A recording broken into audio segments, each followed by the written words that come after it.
네 아버지가 누군지 알아. 하지만 넌 절대 그분을 만날 수 없어. 그 말을 끝으로 유라는 서연의 목에 걸려있던 목걸이를 거칠게 잡아챘다. 그리고 곧장 그녀를 차가운 호수 속으로 밀어 넣었다. 서연은 수영을 할 줄 몰랐다. 더구나 불편한 왼쪽 다리 때문에 몸부림칠수록 몸은 더 깊이 가라앉았다. 강 회장의 잃어버린 딸이라는 사실을 증명할 수 있는 유일한 증거, 그 목걸이는 이미 빼앗긴 뒤였다. 그리고 서연은 호수 바닥으로 서서히 가라앉으며 숨이 끊어져 가고 있었다. 아이러니하게도 그녀가 16년 동안 찾아 헤맨 아버지는 바로 뒤편 저택 안에 있었다. 그리고 그 아버지 역시 밤낮 없이 절망 속에서 딸을 찾고 있었다. 도대체 유라는 왜 두 사람이 서로를 알아보기 전에 서연을 죽이려 했던 것일까? 이야기는 어느 겨울 아침 성진병원에서 시작된다. 서연은 30살의 간병인이었다. 체구는 작았고 왼쪽 다리는 어릴 적부터 불편했다. 그녀는 약 카트를 밀며 병실과 병실 사이를 절뚝거리며 오갔다. 발걸음을 옮길 때마다 바닥 위로 다리를 살짝 끄는 소리가 났다. 그 모습을 본 동료가 미간을 찌푸렸다. 서연 씨, 다리가 그렇게 아프면 좀 쉬어요. 308호 할머니 일은 내가 할게요. 서연은 그저 웃으며 병상에 누운 노인의 이불을 어깨까지 끌어올려 주었다. 괜찮아요. 저분은 찾아오는 가족도 없잖아요. 우리까지 대충 하면 너무 쓸쓸하실 거예요. 할머니는 서연의 손을 꼭 붙잡고 떨리는 목소리로 말했다. 아가, 병원비가 또 모자란다는데 병원에서 나를 쫓아내지는 않겠지? 서연의 손이 잠시 멈췄다. 그녀는 알고 있었다.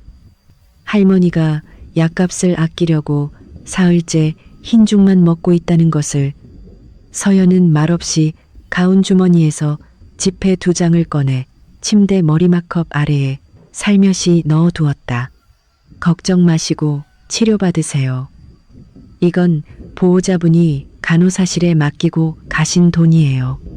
할머니가 멍하니 눈을 깜빡였다. 나한테 무슨 보호자가 있다고. 서연은 급히 얼굴을 돌렸다. 아마 신분을 밝히기 부끄러우셨나 봐요. 병실을 나온 뒤에야 서연은 주머니 속 작은 봉투를 꺼내 확인했다. 봉투 겉면에는 빨간 펜으로 이렇게 적혀 있었다. 왼쪽 다리 수술비. 안에 든 돈은 또 조금 줄어 있었다. 서연은 7년 동안 그 돈을 모았다. 새 옷도 사지 않았고 외식도 하지 않았다. 매일 버스 정류장에서 병원까지 한참을 걸어 다니며 몇 천 원이라도 아꼈다. 의사는 서연에게 말했다. 빨리 수술하면 왼쪽 다리의 통증도 줄고 거의 정상인처럼 걸을 수 있을 거라고. 하지만 자신보다 더 가난한 환자를 만날 때마다 서연은 끝내 모른 척하지 못했다. 그녀는 버려지는 감정에 너무 익숙한 사람이었다. 16년 전 서연은 죽을 뻔한 고열을 알았다. 허름한 양부모의 집에서 눈을 떴을 때 그녀는 과거를 제대로 기억하지 못했다. 부서진 기억 조각 속에 남아있는 것은 아주 큰 남자의 손, 따뜻한 목소리로 자신을 하늘아 하고 부르던 음성, 그리고 딸아이 앞에 몸을 낮추고 신발끈을 묶어주던 아버지의 모습뿐이었다. 하지만 그 얼굴은 늘 짙은 안개에 가려져 있었다. 서연은 양어머니 한화자에게 여러 번 물었다.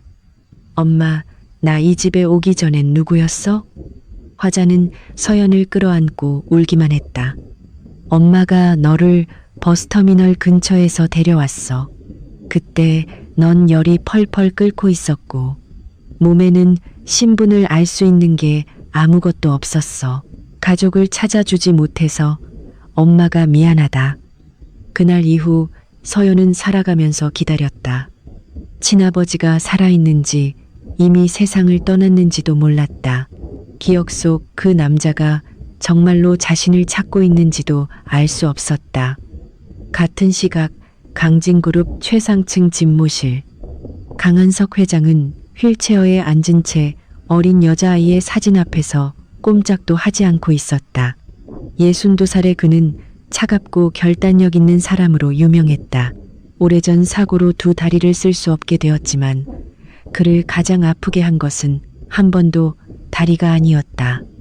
그의 친딸 강하늘이 16년째 실종되어 있다는 사실이었다. 책상 위에는 수십 개의 수색 기록, 경찰 보고서, 세기, 발행 신원 확인 사진들이 놓여 있었다. 한석은 손에 쥔 사진을 세게 움켜쥐었다. 하늘아, 네가 살아있다면 아빠에게 신호라도 보내다오. 그의 뒤에는 이준호가 서 있었다. 32살의 개인 비서, 키가 크고 얼굴은 차분했으며 사람들 앞에서는 늘 냉정한 태도를 유지했다.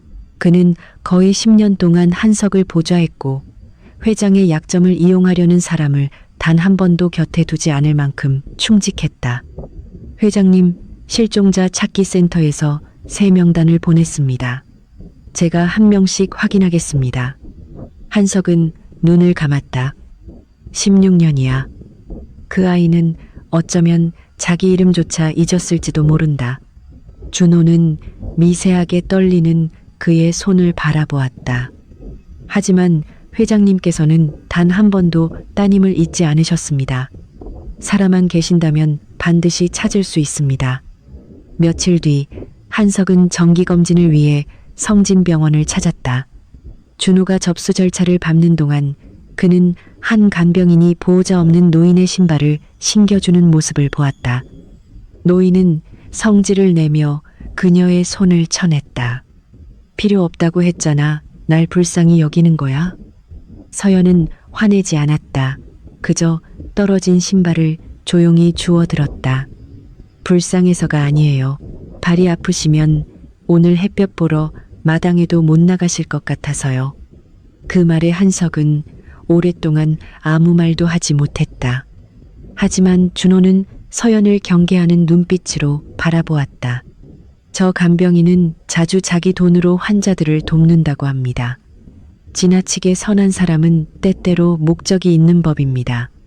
한석이 준호를 흘끗 보았다. 자네는 그렇게 모두를 의심하면 피곤하지 않나? 그래야 회장님께서 속지 않으십니다. 그때 서연이 몸을 돌리다 우연히 한석의 휠체어와 부딪혔다. 그녀는 곧바로 고개를 숙였다. 죄송합니다.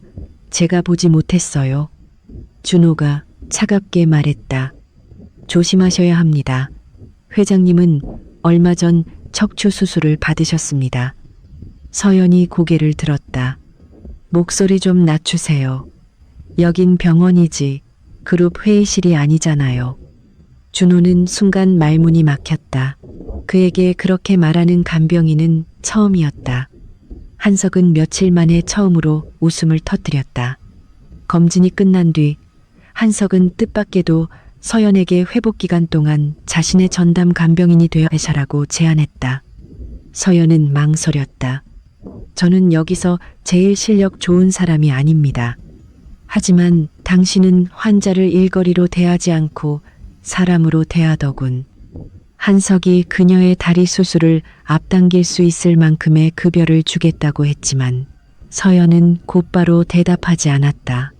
그녀는 지갑에서 낡은 사람 찾기 전단지를 꺼냈다. 저는 아직 아버지를 찾고 있어요. 개인 간병일을 하면 시간이 없어질까봐 걱정됩니다. 한석은 그 종이를 바라보다 눈빛이 부드러워졌다. 나도 딸을 찾고 있네. 같은 상처를 품은 두 사람이 서로를 바라보았다. 하지만 그 누구도 알지 못했다. 자신이 찾아 헤매던 사람이 바로 눈앞에 서 있다는 것을. 한석은 천천히 말했다. 당신이 나를 돌봐주게. 그 대신 나는 내가 가진 모든 인맥을 동원해서 당신이 아버지를 찾도록 돕겠네. 서연은 깊이 고개를 숙였다. 그럼 맞겠습니다. 곁에 서 있던 준호의 얼굴에는 여전히 의심이 가득했다. 회장님을 모시는 일이 쉽다고 생각하지 마십시오. 서연은 그를 똑바로 바라보았다. 저도 바랄게요. 가난한 사람이 회장님 곁에 다가가면 전부 돈 때문이라고 생각하지 않으셨으면 좋겠네요. 두 사람은 서로를 마주 보았다. 누구도 물러서지 않았다. 한석은 가볍게 웃었지만 양복 안주머니 속 사진 위에 얹은 손은 가늘게 떨리고 있었다. 그는 알지 못했다. 바로 그 순간부터 16년 동안 이어진 긴 수색이 끝을 향해 움직이기 시작했다는 것을. 그리고 서연이 늘 옷깃 안에 숨기고 다니던 목걸이가 곧 강씨 집안을 누구도 막을 수 없는 폭풍 속으로 몰아넣게 되리라는 것을. 강 회장의 전담 간병인이 된 뒤 서연의 생활에는 거의 쉬는 시간이 사라졌다. 한석은 까다로운 사람이었다. 그는 누군가 자신을 불쌍히 여기는 것을 싫어했고 휠체어에 의지해야 하는 현실은 더더욱 싫어했다. 서연이 이불을 고쳐주거나 자세를 바꿔주려고 할 때마다 그는 얼굴을 찌푸렸다. 내가 아직 아무것도 못할 정도는 아니네. 서연은 태연히 대답했다. 네. 하지만 회장님께서 또 무리하시다 넘어지시면 결국 다시 일으켜 드려야 하는 사람은 저예요. 옆에 서 있던 준호가 하마터면 웃음을 터뜨릴 뻔했다. 한석은 그저 매섭게 눈을 부라릴 뿐이었다. 자주 말다툼을 하면서도 서연은 그를 아주 세심하게 돌보았다. 약 먹는 시간을 하나도 놓치지 않았고 그의 다리가 언제 경직되는지도 알았다. 심지어 한석이 부작용을 두려워해 진통제를 베개 밑에 숨겨두는 버릇까지 알아챘다. 어느 오후 한석이 병원 근처 공원에 나가고 싶다고 말했다. 준호가 곧장 반대했다. 회장님은 방금 소독을 마치셨습니다. 오늘은 쉬셔야 합니다. 하지만 한석은 차갑게 말했다. 병실 안에는 충분히 앉아 있었다. 그 안의 공기는 꼭 내가 죽음을 기다리는 사람처럼 느껴지게 해. 서연은 그의 안색을 살핀 뒤 얇은 담요 하나를 더 가져와 무릎 위에 덮어주었다. 30분만 다녀오겠습니다. 어지러우시면 바로 말씀하셔야 해요. 준호가 그녀를 보았다. 지금 회장님께 조건을 거는 겁니까? 서연은 휠체어 손잡이를 자기 쪽으로 당겼다. 네, 회장님 건강에 책임져야 하는 사람은 저니까요.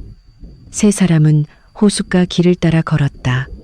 초봄 바람은 아직 차가웠지만 나뭇가지에는 어린 새순이 올라오고 있었다. 한석은 멀리서 아버지를 따라 뛰는 어린 여자아이를 바라보다 문득 시선을 멈췄다. 아이가 넘어지자 아버지는 곧바로 돌아와 몸을 낮추고 딸을 등에 업었다. 한석은 휠체어 팔걸이를 세게 움켜쥐었다. 하늘이가 내 곁에 있었다면 그 아이도 이제 당신만큼 컸겠지. 서연은 발걸음을 멈췄다. 하늘이라는 이름을 들을 때마다 그녀의 머릿속에는 이상한 통증이 스쳤다. 마치 16년 동안 잠겨있던 기억의 문을 누군가 두드리는 듯했다. 그녀는 낮은 목소리로 말했다. 회장님은 꼭 따님을 찾으실 거예요. 한석이 쓸쓸하게 웃었다. 당신도 아버지를 찾을 수 있다고 믿나? 서연은 옷깃 안에 숨긴 목걸이 펜던트를 손끝으로 만졌다. 모르겠어요. 그래도 그분이 저를 버린 적은 없다고 믿고 싶어요. 한석은 고개를 돌려 그녀를 보았다. 그 말은 순간 그의 가슴을 칼로 찌르는 것처럼 아프게 했다. 그가 무언가 말하려던 바로 그때 얼굴빛이 갑자기 창백해졌다. 한석의 손이 뒤틀리기 시작했다. 숨소리가 급해졌다. 서연이 즉시 이상을 알아차렸다. 회장님? 한석은 대답하기도 전에 온몸을 심하게 떨었다. 휠체어가 한쪽으로 기울었고 그는 길바닥으로 떨어지며 머리를 돌 모서리에 부딪혔다. 회장님. 서연은 무릎에 전해지는 통증도 잊은 채 바닥에 무릎을 꿇었다. 한석은 경련을 일으키고 있었고 입술은 푸르게 변해갔다. 서연은 즉시 그의 옷깃을 풀어주고 머리 밑에 수건을 받친 뒤 질식하지 않도록 몸을 옆으로 돌렸다. 그녀는 지나가던 사람들에게 소리쳤다. 119 불러주세요. 경련 환자고 양쪽 다리마비 병력이 있다고 말해주세요. 조금 떨어진 곳에서 전화를 받던 준호가 곧장 달려왔다. 하지만 한석의 관자놀이에서 피가 흐르는 것을 보자 그는 순간 평정을 잃었다. 회장님, 제 말 들리십니까? 서연이 날카롭게 외쳤다. 손 잡지 마세요. 물러나서 숨 쉴 공간을 주세요. 준호는 멈칫했지만 곧바로 따랐다. 서연은 침착하게 호흡을 확인했다. 경련이 멈췄지만 한석은 여전히 의식을 되찾지 못했다. 구급차는 빠르게 도착했다. 서연은 한석과 함께 구급차에 올랐고 준호는 회사에서 온 긴급 전화를 처리해야 해 차를 가져오겠다며 뒤에 남았다. 병원에 도착하자 의사는 한석에게 가벼운 2개의 출혈 징후가 있어 즉시 처치가 필요하다고 말했다. 환자 보호자분 어디 계십니까? 서연은 허둥지둥 준호에게 전화를 걸었지만 연결되지 않았다. 한석의 기록에 있는 번호로도 전화했지만 비서는 모든 임원들이 긴급회의 중이라 당장 병원비 확인을 할 수 있는 사람이 없다고 했다. 수납 직원이 말했다. 우선 보증금을 내셔야 합니다. 늦어지면 처치 일정이 밀릴 수 있어요. 서연은 종이에 적힌 금액을 보고 얼굴이 하얗게 질렸다. 그 돈은 그녀가 7년 동안 모은 다리 수술비 거의 전부와 같았다. 서연은 한참 동안 움직이지 못했다. 머릿속에 의사가 했던 경고가 떠올랐다. 더 미루면 관절 변형이 심해질 수 있습니다. 나중에는 수술해도 회복이 어려울 수 있어요. 서연은 고개를 숙여 욱신거리는 왼쪽 다리를 바라보았다. 그리고 곧 응급실 문 쪽을 돌아보았다. 한석은 그녀에게 아버지를 찾아주겠다고 약속했다. 하지만 그런 약속이 없었더라도 그녀는 돈 때문에 한 사람의 생명이 늦게 구해지는 것을 두고 볼 수 없었다. 서연은 가방에서 통장을 꺼냈다. 제가 내겠습니다. 직원이 놀라 물었다. 환자분 가족이신가요? 서연은 고개를 저었다. 아니요. 저는 간병인입니다. 정말 괜찮으시겠어요? 액수가 큽니다. 서연은 펜을 꽉 쥔 채 눈시울을 붉혔다. 바로 절차 진행해 주세요. 준호가 병원에 뛰어왔을 때 한석은 이미 처치실로 들어간 뒤였다. 그는 서연의 어깨를 붙잡았다. 왜 제멋대로 회장님을 옮겼습니까? 저를 기다리지 않고요. 무슨 일이라도 생겼으면. 서연은 그의 손을 뿌리쳤다. 제가 당신을 기다렸다면 지금 회장님은 저 안에 누워있지도 못했을지 몰라요. 준호의 목소리가 차가워졌다. 지금 저를 탓하는 겁니까? 지금은 누구 탓을 할 때가 아니라고 말하는 거예요. 준호는 여전히 의심스러운 눈으로 그녀를 보았다. 그는 한석에게 돈 때문에 접근하는 사람을 너무 많이 보았다. 가난한 간병인이 갑자기 모든 일을 떠맡는 모습은 그에게 의심을 거두기 어렵게 만들었다. 무슨 서류에 서명했습니까? 회장님께 무슨 대가를 요구했습니까? 서연은 그대로 굳어버렸다. 몇 초 뒤 그녀는 허탈하게 웃었다. 당신 눈에는 제가 그런 사람으로만 보이나 봐요.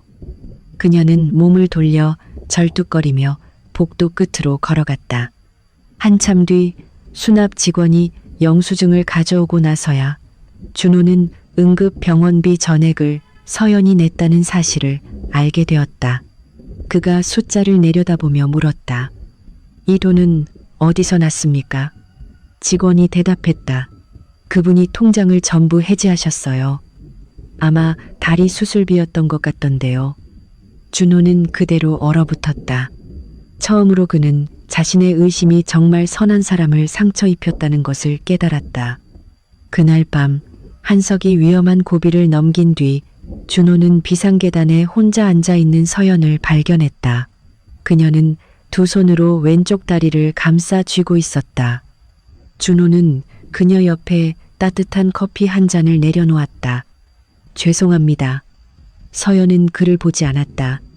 당신도 사과할 줄 알아요? 자주 하지는 않습니다. 그럼 오늘은 비가 오려나 보네요. 준호는 그녀보다 한 계단 위에 앉았다. 수술비는 제가 돌려드리겠습니다. 서연은 고개를 저었다. 당신 돈 아니잖아요. 그래도 회장님 때문에 쓴 돈입니다.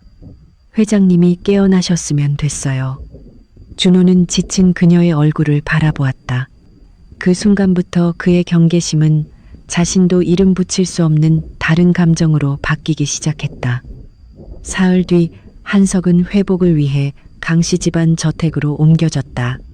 가장 먼저 달려나온 사람은 한석의 양녀 30살의 유라였다. 유라는 우아한 외모와 달콤한 목소리를 지녔지만 아무도 보지 않을 때의 눈빛은 늘 서늘했다.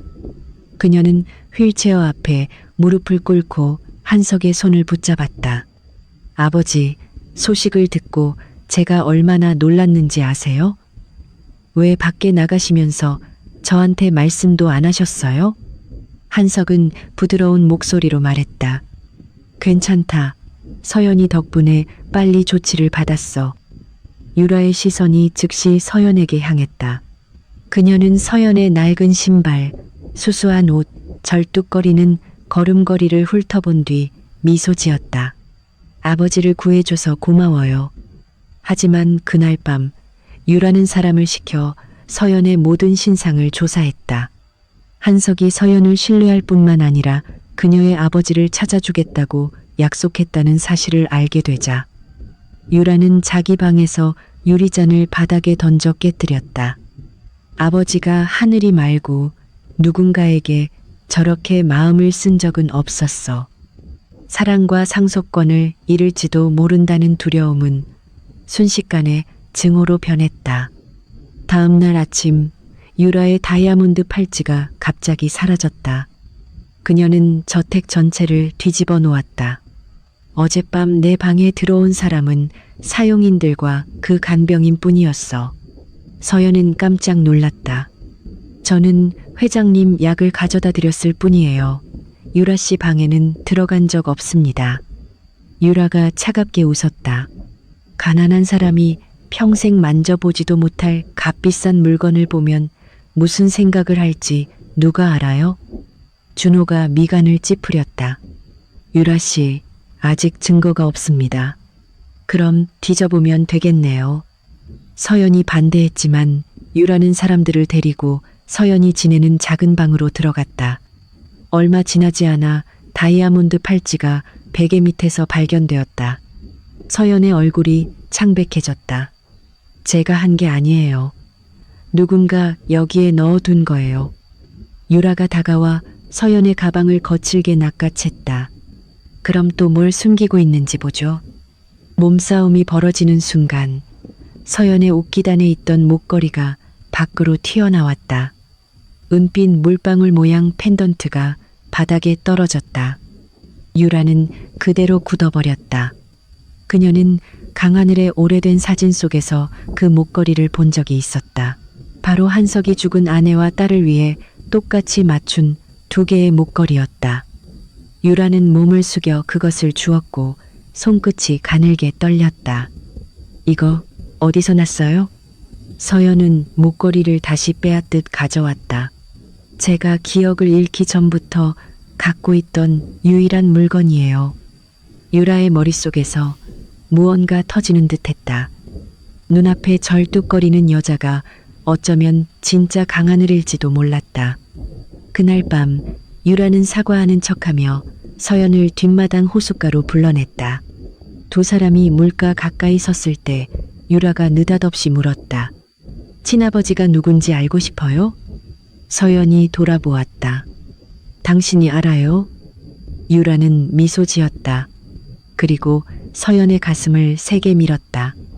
서연은 균형을 잃었다.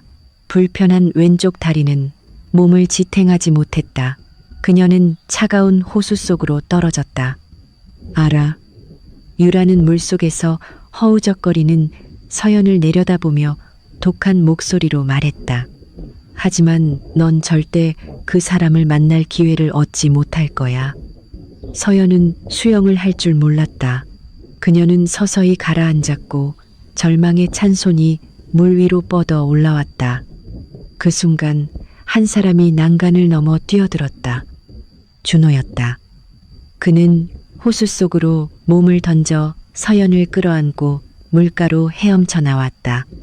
서연이 그의 품에서 거칠게 기침하자 준호는 코트를 벗어 그녀의 몸을 단단히 감쌌다. 서연 씨, 눈 떠요. 저를 봐요.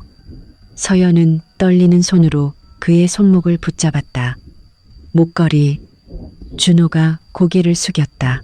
그녀의 목에는 은빛 펜던트가 그대로 걸려 있었다.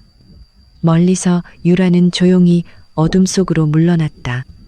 준호는 서연을 더욱 세게 끌어안았다. 그의 눈빛은 무섭도록 차가워졌다. 그는 아직 누가 그녀를 호수에 밀었는지 알지 못했다. 하지만 그 순간부터 그는 결심했다. 다시는 서연이 혼자 위험과 마주하게 두지 않겠다고. 호수에 빠진 그 밤 이후 서연은 고열에 시달렸다. 그녀는 강씨 저택의 사용인용 작은 방에 누워 있었다. 이불을 2겹이나 덮었는데도 온몸이 덜덜 떨렸다. 눈을 감을 때마다 검은 물이 머리 위로 닫혀오고 귓가에는 유라의 차가운 목소리가 울렸다. 네 아버지가 누군지 알아. 하지만 서연이 눈을 떴을 때 유라는 걱정스러운 얼굴로 침대 앞에 서 있었다. 호숫가에서 발을 헛디뎌 빠졌다면서요. 준호 씨가 제때 구해서 다행이에요. 서연은 그녀를 똑바로 보았다.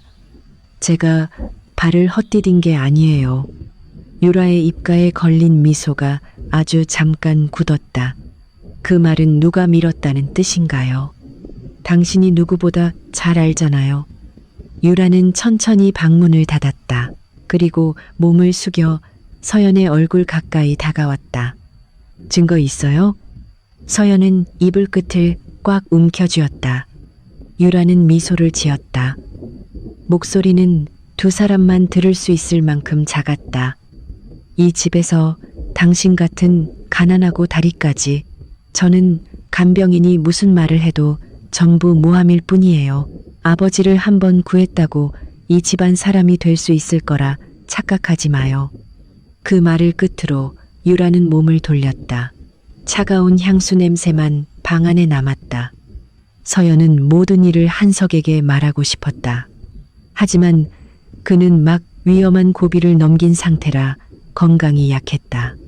아무 증거도 없는 말을 꺼내 그를 충격에 빠뜨리고 싶지 않았다. 그녀는 알지 못했다. 유라가 이미 훨씬 더 큰 음모를 준비하고 있다는 것을. 유라가 찾아간 사람은 서연의 고등학교 시절 절친 유미였다. 유미는 30살이었다. 예쁘고 말솜씨도 좋았지만 허영심이 많았고 고생하지 않고 인생을 바꾸고 싶어하는 사람이었다. 지난 세월 동안 서연은 유미를 친자매처럼 여겼다. 유미가 실직했을 때 서연은 자기 밥을 나눠주었다. 사채업자들이 찾아왔을 때도 서연은 자기 다리 수술비를 모으는 중이었음에도 월급을 꺼내 빚 일부를 대신 갚아주었다. 하지만 그 모든 선의도 유미를 만족시키지는 못했다. 강남의 조용한 카페 안, 유라는 유미 앞에 빈 문서 한 묶음을 내려놓았다. 유미는 그것을 보자마자 얼굴이 하얗게 질렸다. 당신이 이걸 어떻게 가지고 있어요? 유라는 태연하게 커피를 저었다. 불법 사채 3천만 원, 카드빚 1,200만 원, 이자까지 합치면 더 많죠. 이번 주 안에 못 갚으면 사채업자들이 당신 새 직장으로 찾아갈 거예요. 유미는 2손을 꽉 쥐었다. 원하는 게 뭐예요? 유라는 휴대폰을 꺼내 오래된 사진 한 장을 테이블 위에 띄웠다. 사진 속에는 물방울 모양 목걸이를 한 어린 여자아이가 한석의 어깨 위에 앉아 있었다. 이 목걸이 주인이 누군지 알아요? 유미의 눈빛이 흔들렸다. 그녀는 그 목걸이를 서연의 목에서 본 적이 있었다. 그건 제 친구 물건인데요. 아니요. 유라의 목소리가 차가워졌다. 그건 강한석 회장의 잃어버린 친딸 강하늘의 증표예요. 유미는 멍하니 굳었다. 유라가 몸을 앞으로 기울였다. 당신 친구가 어쩌면 강진그룹의 유일한 친딸일지도 몰라요. 유미의 머릿속에 자신의 좁은 원룸, 빛 독촉 전화, 그리고 강씨 저택 안으로 들어가는 서연의 모습이 떠올랐다. 놀라움은 순식간에 질투로 변했다. 왜 하필 서연이야? 유라는 유미의 눈에서 탐욕을 읽었다. 그래서 당신을 찾아온 거예요. 당신이 서연 대신 강하늘이 되기만 하면 내가 빚을 모두 갚아줄게요. 돈도 주고 옷도 주고 당신이 꿈도 못 꾼 삶을 살게 해줄게요. 유미가 억지로 웃었다. 회장님이 그렇게 쉽게 믿을 것 같아요? 그분은 16년 동안 딸을 찾아 헤맸어요. 죽은 아내의 증표를 보면 믿고 싶어질 수밖에 없어요. 하지만 난 하늘이의 과거를 몰라요. 유라는 서류 한 묶음을 밀어주었다. 여기에 기억해야 할 것들이 있어요. 나머지는 고열을 앓은 뒤 기억을 잃었다고 하면 돼요. 유미는 서류를 보다가 물었다. 나중에 들키면요? 유라가 차갑게 대답했다. 평생 빚에 쫓기며 살 건지 강씨 집안의 딸로 살 건지 당신이 선택해요. 유미는 아주 오랫동안 침묵했다. 그리고 끝내 손을 뻗어 서류를 받아들었다. 사흘 뒤 유미는 서연을 찾아 강씨 저택으로 왔다. 방에 들어오자마자 그녀는 서연을 와락 끌어안았다. 서연아, 너 호수에 빠졌다는 말 듣고 나 잠도 못 잤어. 서연은 힘없이 웃었다. 나 괜찮아.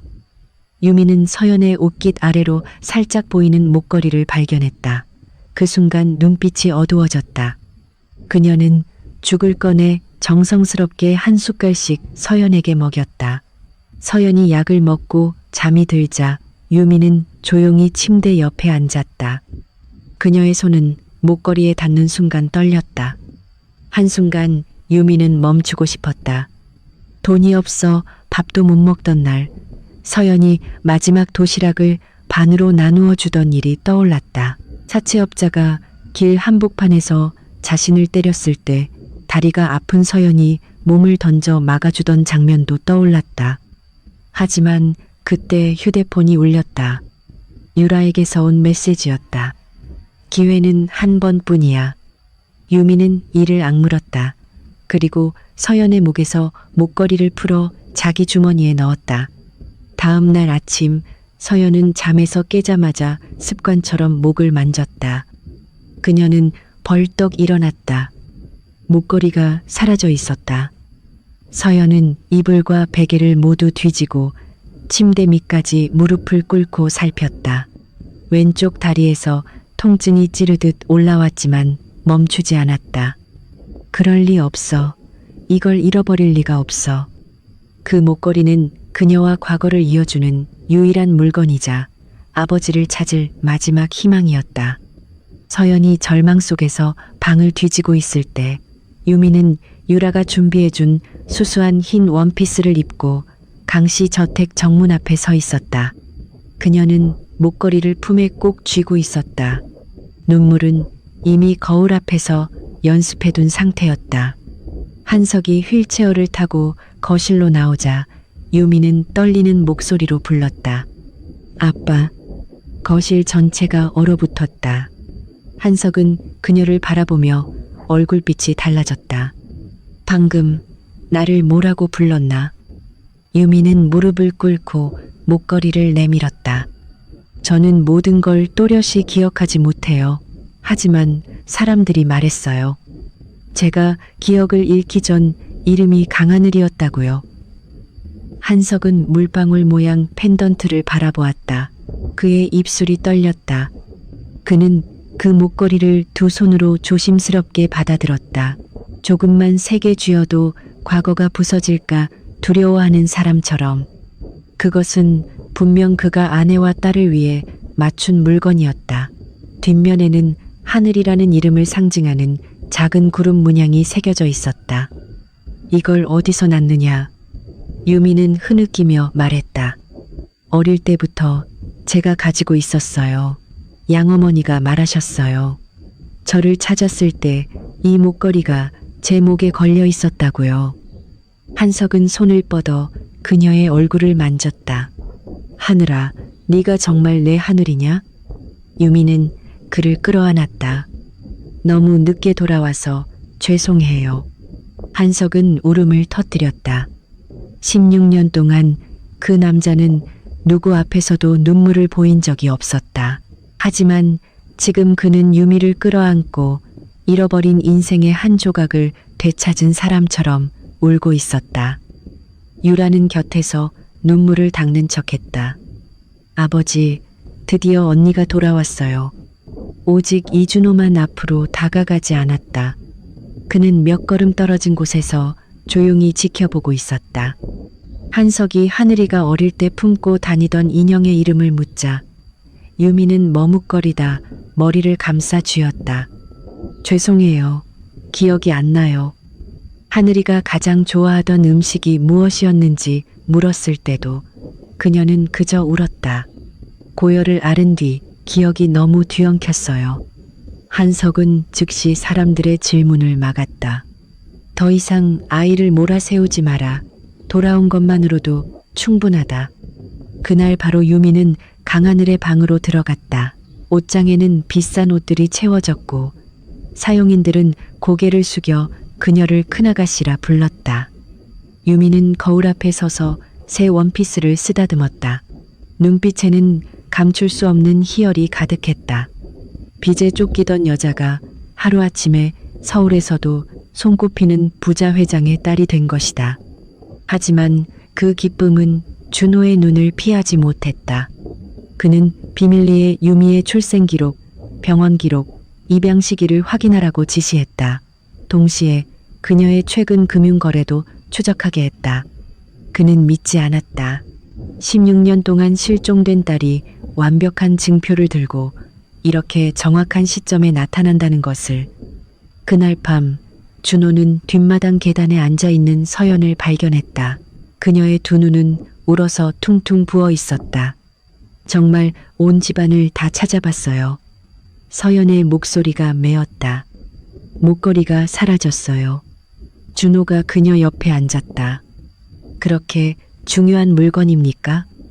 서연은 고개를 끄덕였다. 아버지를 찾을 수 있는 유일한 물건이에요. 그걸 잃어버리면 아마 아버지는 영영 저를 알아보지 못할 거예요. 준호는 떨리는 그녀의 손을 보았다. 가슴 어딘가가 묵직하게 아파왔다. 그는 천천히 말했다. 제가 찾아드리겠습니다. 서연이 그를 돌아보았다. 그러지 않아도 돼요. 책임감 때문이 아닙니다. 그럼 왜요? 준호는 몇 초간 침묵했다. 그리고 대답했다. 당신이 우는 걸 보고 싶지 않아서요. 서연은 고개를 숙였다. 준호는 불이 켜진 유미의 방 쪽을 바라보았다. 그는 아직 목걸이가 바로 이 집 안에 있다는 사실을 알지 못했다. 하지만 한 가지는 확신했다. 강하늘이라는 이름으로 돌아온 저 여자는 아주 큰 비밀을 숨기고 있었다. 유미가 잃어버린 딸의 신분으로 강씨 집안에 들어온 뒤 서연은 더욱 조용해졌다. 낮에는 평소처럼 강 회장을 돌보았다. 밤이 되면 그녀는 저택의 복도를 돌아다니며 어두운 구석마다 몸을 숙여 잃어버린 목걸이를 찾았다. 하지만 그녀는 알지 못했다. 또 다른 재앙이 자신의 오래된 월세방에서 기다리고 있다는 것을. 고만식, 서연의 양아버지였다. 그는 50이 넘은 남자로 도박에 빠져 있었고 성격은 난폭했으며 돈에 눈이 멀어 있었다. 오랜 세월 동안 그는 서연의 월급을 빼앗아갔다. 서연이 돈을 내놓지 못할 때마다 때리기까지 했다. 그날 오후 서연이 집에 들어서자마자 본 것은 부엌 구석에 웅크리고 앉아있는 양어머니 화자였다. 한쪽 뺨이 벌쩍게 부어 있었다. 서연은 놀라 달려갔다. 엄마, 누가 때렸어? 화자는 급히 서연의 손을 잡았다. 목소리가 떨리고 있었다. 아무것도 아니다. 엄마가 그냥 넘어졌어. 그때 뒤에서 비웃음이 들렸다. 만식이 술병을 든 채 걸어 나왔다. 돈을 안 내놓길래 내가 버릇 좀 고쳐줬다. 서연은 화자 앞을 막아섰다. 또 도박에서 졌죠? 만식은 술병을 탁자에 내리쳤다. 이 못된 년이 어디서 그런 말버릇이야? 그가 손을 들어 때리려 했지만 서연은 피하지 않았다. 그녀는 붉어진 눈으로 그를 똑바로 보았다. 돈이 필요하면 저를 때려요. 엄마한테 손대지 말고요. 만식이 음흉하게 웃었다. 이젠 내 간병인 월급 몇 푼 따위 필요 없다. 그는 종이 한 장을 탁자 위로 던졌다. 손해배상 청구서였다. 서연은 몇 줄을 읽자마자 얼굴이 하얗게 질렸다. 그 문서에는 서연이 한석을 간병하는 동안 그에게 폭언을 듣고 밀쳐져 넘어지면서 왼쪽 다리가 더 심하게 다쳤다고 적혀 있었다. 강씨 집안이 큰 돈을 배상하지 않으면 이 일을 언론에 알리겠다는 내용이었다. 서연은 종이를 구겨 쥐었다. 미쳤어요? 회장님은 저를 해친 적 없어요. 만식은 어깨를 으쓱했다. 누가 진실에 관심이나 있겠어. 너는 원래 다리를 절잖아. 그 사람이 밀쳐서 넘어졌다고 말하기만 하면 돼. 누가? 절대 안 해요. 만식은 화자의 머리채를 잡아 일으켰다. 그럼 내가 이 집을 팔아서 빚을 갚지. 그리고 이 늙은이는 길바닥에 내던져 버리겠다. 엄마 놔요. 서연이 달려들었지만 왼쪽 다리에 날카로운 통증이 올라오며 그대로 무릎을 꿇었다. 만식은 그녀의 얼굴 가까이 몸을 숙였다. 내일 강한석을 만나 그놈한테서 돈을 받아오든지 아니면 네 엄마가 더는 살 곳이 없게 만들든지. 그날 밤 서연은 화자의 침대 곁에 앉아 새벽까지 자리를 지켰다. 화자는 그녀의 손을 붙잡았다. 나 때문에 나쁜 짓 하지 마라. 이 엄마는 늙었어. 길에서 자도 괜찮다. 서연은 고개를 숙였다. 눈물이 화자의 손등 위로 떨어졌다. 하지만 저 사람이 엄마를 또 때리게 둘 수는 없어요. 다음 날 아침 서연은 창백한 얼굴로 강씨 저택에 돌아왔다. 한석이 약에 대해 묻자 그녀는 복용 시간을 잘못 말했다. 물컵을 건넬 때는 손이 심하게 떨려 이불 위에 물이 쏟아졌다. 곁에 있던 준호는 곧장 이상을 알아차렸다. 무슨 일 있습니까? 아무 일 없어요. 당신은 거짓말을 아주 못합니다. 서연은 얼굴을 돌렸다. 오후가 되자 그녀는 손해배상 청구서를 들고 한석의 서재로 들어갔다. 만식은 정문 밖에서 계속 메시지를 보내며 독촉하고 있었다. 서연은 종이를 책상 위에 올려놓았다. 하지만 한석의 눈을 보지 못했다. 회장님을 간병한 뒤 제 다리가 더 심하게 아파졌습니다. 보상을 받고 싶습니다. 방안이 고요해졌다. 한석은 그녀를 오래 바라보았다. 정말 그렇게 생각하나? 서연은 입술을 깨물었다. 네, 준호가 미간을 찌푸렸다. 고개 들고 다시 말하십시오. 서연은 애써 목소리를 가라앉혔다. 강씨 집안이 책임져야 합니다. 바로 그때 그녀의 주머니 속 휴대폰이 울렸다. 화면에는 만식의 메시지가 떠 있었다. 돈 못 받아오면 오늘 밤 늙은이가 당할 줄 알아. 준호는 일부만 보았지만 그것만으로도 충분했다. 그는 한석 앞에서 서연을 폭로하지 않았다. 대신 조용히 고만식을 조사하게 했다. 단 하루 만에 준호는 만식이 불법 도박장에 빚을 졌고 여러 차례 화자를 폭행했으며 서연에게 돈을 강제로 빼앗았다는 증거를 찾아냈다. 그날 밤 만식이 술을 마시고 있을 때 문이 벌컥 열렸다. 준호가 휠체어를 밀고 들어왔고 한석이 그 위에 앉아 있었다. 뒤에는 변호사 2명이 서 있었다. 만식의 얼굴이 순식간에 변했다. 강 회장님, 여긴 어쩐 일로 오셨습니까? 한석은 서류 한 묶음을 탁자 위에 내려놓았다. 당신 빚을 갚아주려고 왔소. 만식의 눈이 번쩍 빛났다. 정말입니까? 대신 당신은 서연과의 관계를 끊는 서류에 서명해야 합니다. 앞으로 서연과 한화자의 삶에 어떤 권리도 어떤 간섭도 하지 않겠다고. 만식이 망설였다. 그래도 그 애는 내가 키운 딸입니다. 한석은 차갑게 그를 바라보았다. 키운 건지 그 아이 돈으로 살아온 건지 모르겠군. 준호가 화자가 다친 사진들을 탁자 위에 더 올려놓았다. 서명하지 않으면 폭행과 공갈, 재산 갈취 자료가 경찰에 넘어갈 겁니다. 만식의 얼굴이 하얗게 질렸다. 끝내 그는 이를 악물고 서명했다. 그날 밤 한석은 화자와 서연을 저택으로 데려왔다. 화자에게는 주방에서 가벼운 일을 맡기게 했고 서연은 계속 자신을 돌보게 했다. 모든 일이 해결되었다는 사실을 알게 된 서연은 준호 앞에서 멍하니 섰다. 당신이 조사한 거예요? 준호는 그녀의 눈을 피했다. 제 일을 했을 뿐입니다. 제가 회장님께 누명을 씌우려 했다는 걸 말씀 안 하셨어요? 당신은 그러고 싶었던 게 아니니까요. 서연의 목소리가 막혔다. 당신이 몰랐다면. 준호가 조용히 말했다. 그럼 다음부터는 혼자 다 짊어지기 전에 저에게 먼저 말하십시오. 서연은 그를 바라보았다. 눈물이 금방이라도 쏟아질 것 같았다. 왜 저를 믿어요? 준호가 낮게 대답했다. 자기 수술비 전부를 써서 사람을 살린 사람이 돈 때문에 은인을 해칠 리 없으니까요. 고요한 복도에서 두 사람의 시선이 마주쳤다. 서연은 처음으로 깨달았다.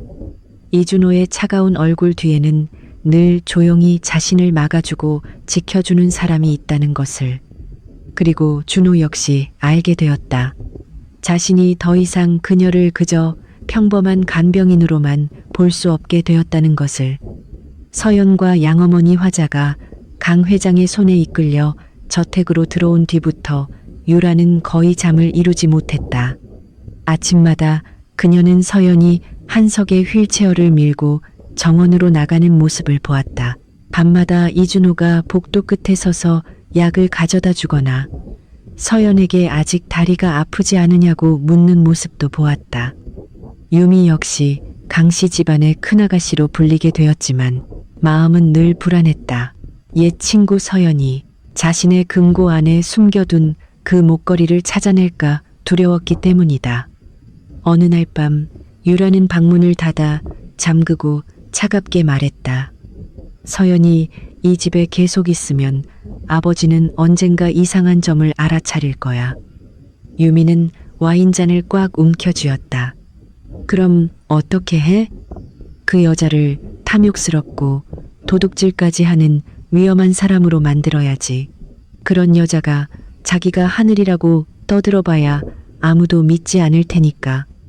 다음 날 유라는 일부러 서연에게 한석의 약을 2층으로 가져가게 했다. 서연이 계단 옆을 지나가려던 순간 유미가 기다렸다는 듯 그 앞을 막아섰다.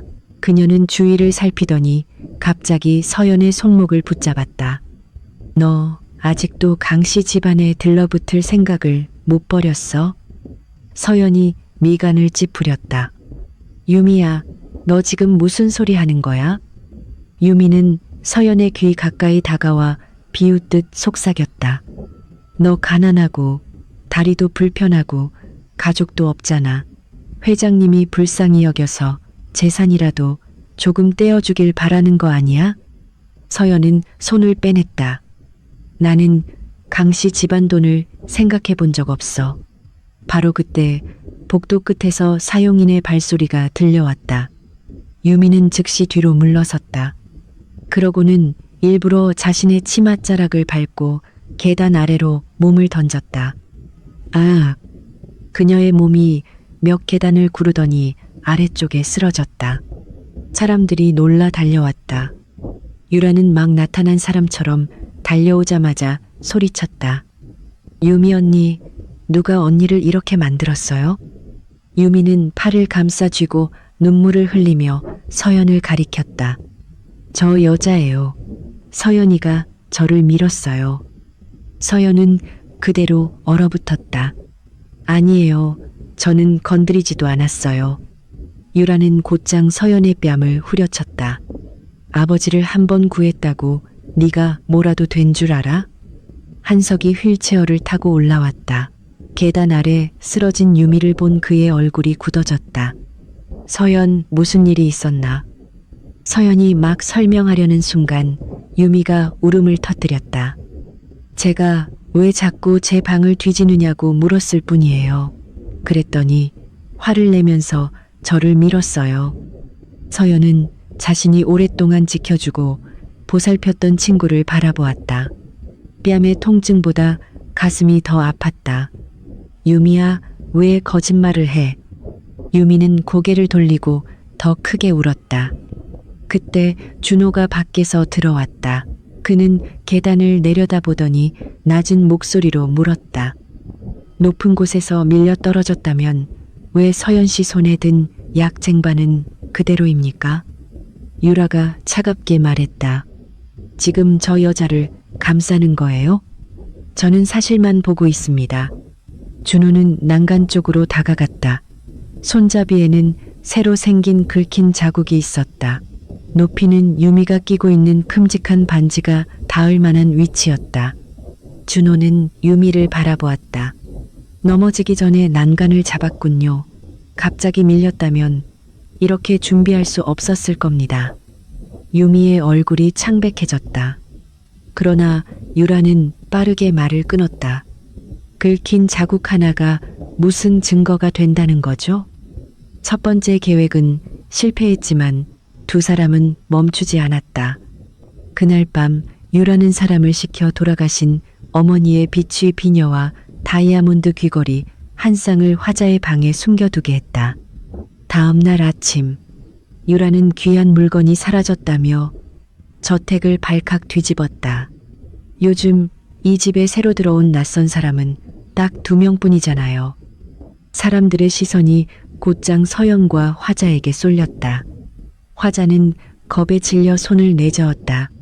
저는 이 집 물건에 손댄 적이 없습니다. 유라는 수색을 지시했다. 몇 분도 지나지 않아 비취 비녀가 화자의 옷장 맨 아래에서 발견되었다.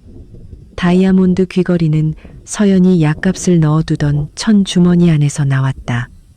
유라가 차갑게 웃었다. 이래도 아니라고 할 건가요? 화자는 한석 앞에 무릎을 꿇었다. 회장님, 제 목숨을 걸고 맹세합니다. 저희 모녀는 훔치지 않았습니다. 서연은 황급히 화자를 일으켜 세웠다. 엄마, 무릎 꿇지 마세요. 곁에 서 있던 유미가 슬픈 척 말했다. 서연아, 돈이 필요하면 나한테 말하지. 왜 이런 짓을 했어? 그 말에 사용인들이 수군거리기 시작했다. 누군가는 서연이 회장을 구한 것도 환심을 사기 위해서였다고 했다. 또 누군가는 그녀가 인생을 바꾸려고 일부러 강씨 저택에 눌러 앉은 것이라고 말했다. 서연은 거실 한가운데 서 있었다. 얼굴은 하얗게 질렸지만 그녀는 울지 않았다. 그때 준호가 들어왔다. 그는 작은 상자 하나를 탁자 위에 내려놓았다. 이 비녀는 푸른 벨벳이 깔린 상자 안에 보관되어 있었습니다. 벨벳 표면에는 옅은 노란색 화장품 가루가 묻어 있더군요. 준호는 유라를 똑바로 바라보았다. 이 색상의 파우더는 유라 씨만 사용합니다. 이 물건을 숨긴 사람 손에도 아직 그 가루가 남아있을 겁니다. 유라는 황급히 손을 등 뒤로 숨겼다. 준호는 이어서 휴대폰을 열었다.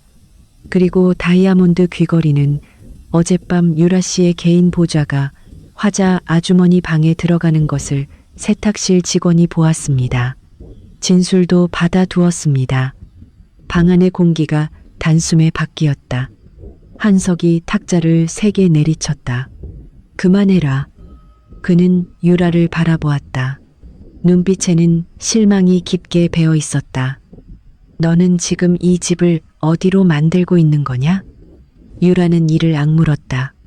아버지는 저보다 저런 외부인을 더 믿으시는 거예요? 준호가 서연 앞으로 걸어와 그녀를 가로막듯 섰다. 서연 씨는 도둑이 아닙니다. 계속 모함하고 싶다면 진짜 증거를 가져오십시오. 그것은 준호가 저택 사람들 모두 앞에서 서연을 공개적으로 감싼 첫 순간이었다. 유라는 두 사람을 바라보며 속으로 더 깊은 증오를 삼켰다. 사람들이 서로 다투는 동안 서연은 갑자기 머리를 감싸 쥐었다. 모욕적인 말들, 고함 소리, 바닥에 무릎 꿇은 양어머니의 모습이 한 조각의 기억을 끌어올렸다. 어린 시절에 자신이 울고 있었다. 다른 아이에게 괴롭힘을 당해 겁에 질린 모습이었다. 그때 한 남자가 몸을 낮추고 두 주먹을 들어 보이며 크게 웃었다. 무서워하지 마. 아빠는 권투왕이야. 나쁜 놈들 혼내주는 권투왕. 서연은 자신도 모르게 그 말을 따라했다. 아빠는 권투왕이야. 나쁜 놈들 혼내주는 권투왕. 한석은 그 자리에서 굳어버렸다. 그의 손에 들려있던 잔이 바닥으로 떨어져 산산조각 났다. 그것은 그가 하늘이를 달랠 때마다 해주던 말이었다. 어리석고 다정한 농담. 오직 아버지와 딸만 알고 있던 말이었다. 한석은 서연을 바라보았다. 그의 눈동자가 흔들렸다. 방금 그 말 어디서 기억난 거냐? 서연은 머리를 감싼 채 목이 메어 말했다. 모르겠어요. 어떤 남자가 저한테 그렇게 말했던 것 같아요. 준호는 즉시 한석을 바라보았다. 그 순간 두 사람은 동시에 깨달았다. 이것은 단순한 우연일 수 없었다. 한석은 고개를 돌려 붉어진 눈을 숨기려 했다. 준호는 주먹을 세게 움켜쥐었다. 그는 처음부터 유미를 의심하고 있었다. 그리고 이제 어떤 진실이 강씨 집안을 무너뜨리게 되더라도 끝까지 파헤치기로 마음먹었다. 한석이 16년 동안 찾아 헤맨 진짜 딸은 어쩌면 단 한 번도 이 집을 떠난 적이 없었을지도 몰랐다. 서연이 갑자기 아빠는 권투왕이야. 나쁜 놈들 혼내주는 권투왕이라는 말을 떠올린 뒤부터 한석은 그녀를 더 자주 조용히 관찰하기 시작했다. 서연의 작은 행동 하나하나가 그의 마음을 흔들었다. 쓴 약을 먹을 때 미간을 살짝 찌푸리는 모습, 걱정될 때마다 무의식적으로 엄지손가락으로 손바닥을 문지르는 버릇, 복도에 걸린 가족 사진을 볼 때마다 마치 어떤 기억이 갑자기 덮쳐올까 두려워하듯 눈길을 피하는 모습까지. 그 모든 것이 유라와 유미를 잠 못 들게 했다. 어느 날 저녁, 유라는 유미를 방 안으로 끌고 들어가 문을 잠갔다. 그리고 서연이 제사실 앞 복도에 서 있는 사진을 탁자 위에 던졌다. 저 여자가 관리인에게 어머니 제사실에 대해 물었어. 유미의 얼굴이 하얗게 질렸다. 강씨 집안의 제사실에는 한석의 죽은 아내 영정이 걸려 있었다. 그 얼굴은 서연과 무척 닮아 있었다. 서연이 그것을 보게 된다면 기억이 돌아올 수도 있었다. 막아야 해. 유라가 차갑게 웃었다. 아니, 다시는 그 방에서 걸어 나오지 못하게 만들어야지. 다음 날 밤 유라는 일부러 서연에게 말했다. 제사실 안에 하늘 언니와 관련된 오래된 상자가 있어요. 어쩌면 당신이 잃어버린 목걸이와 비슷한 물건이 남아 있을지도 몰라요. 서연은 즉시 그녀를 바라보았다. 왜 저한테 그걸 알려주는 거죠? 유라는 목소리를 낮췄다. 아버지가 당신을 의심하고 계시니까요. 나도 당신이 내 언니와 무슨 관계가 있는지 알고 싶어요. 여전히 경계심은 있었지만 서연은 과거를 찾고 싶은 희망을 외면할 수 없었다. 그날 밤 그녀는 조용히 제사실로 향했다. 방은 넓었지만 차가웠다. 제단 위에는 오래된 액자들이 놓여 있었고 전기 촛불의 노란 빛이 희미하게 그 위를 덮고 있었다. 서연이 안으로 들어서자마자 뒤쪽 문이 갑자기 쾅 소리를 내며 닫혔다. 찰칵.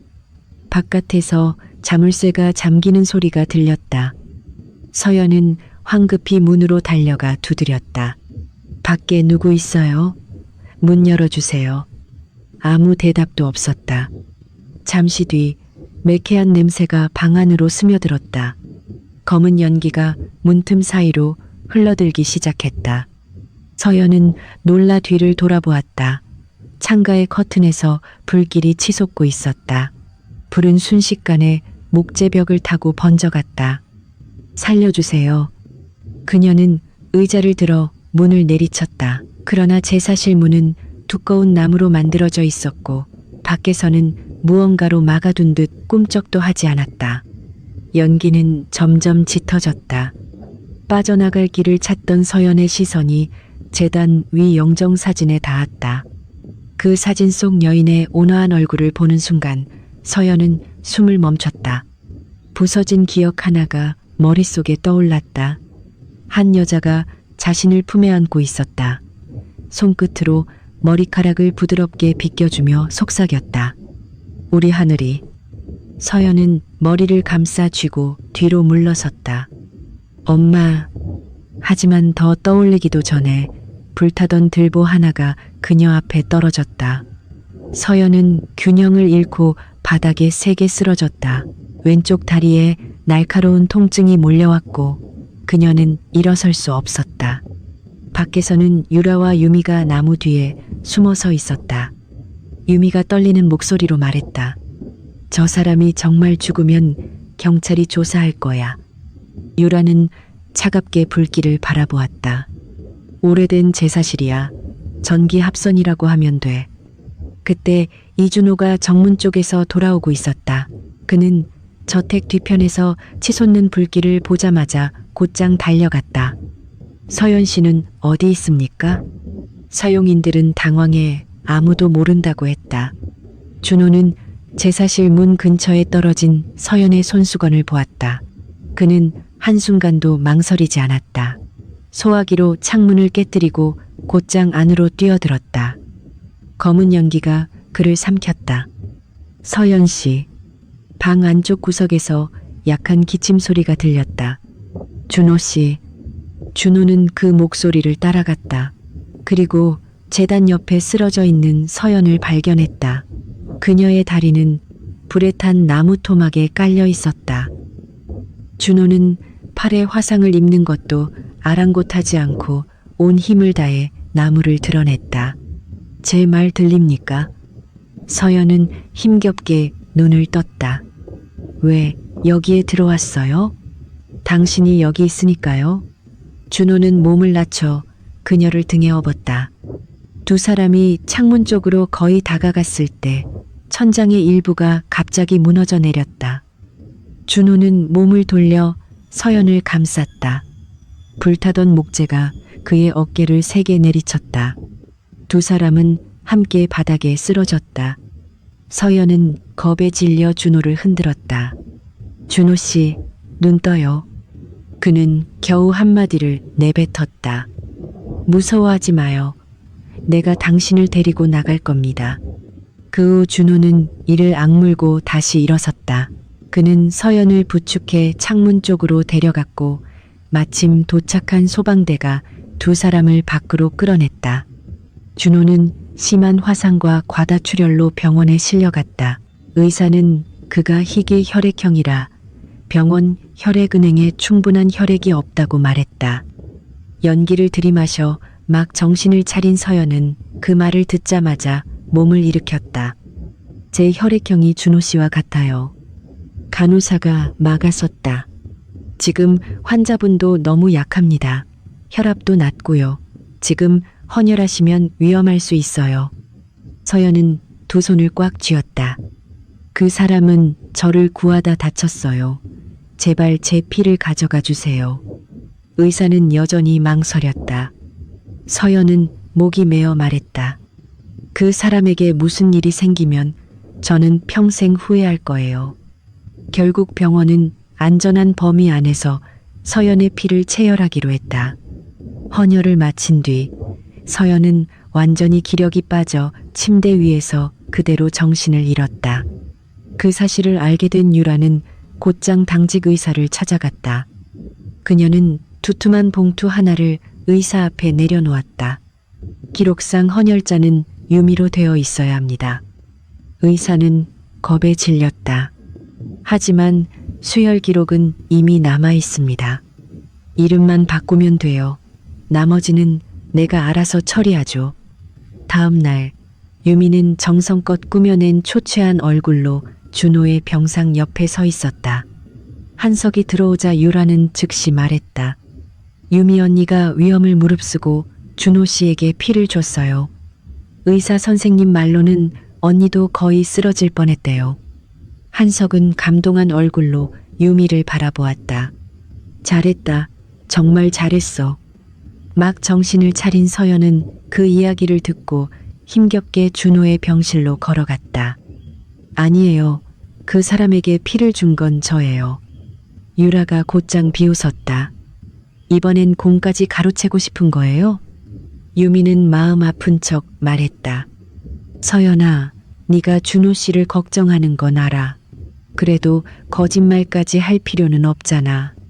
매수당한 의사 역시 기록상 헌혈자는 유미라고 확인했다. 방 안의 모든 시선이 순식간에 차가워졌다. 한 사용인이 낮게 수군거렸다. 저 여자는 큰아가씨 신분도 모자라서 이제 공까지 빼앗으려는 건가? 서연은 그 자리에 굳어버렸다. 그녀는 이해할 수 없었다. 어떻게 진실이 이렇게 쉽게 뒤집힐 수 있는지. 한석은 실망한 눈으로 그녀를 바라보았다. 서연, 자네도 준호를 걱정하는 것은 알겠네.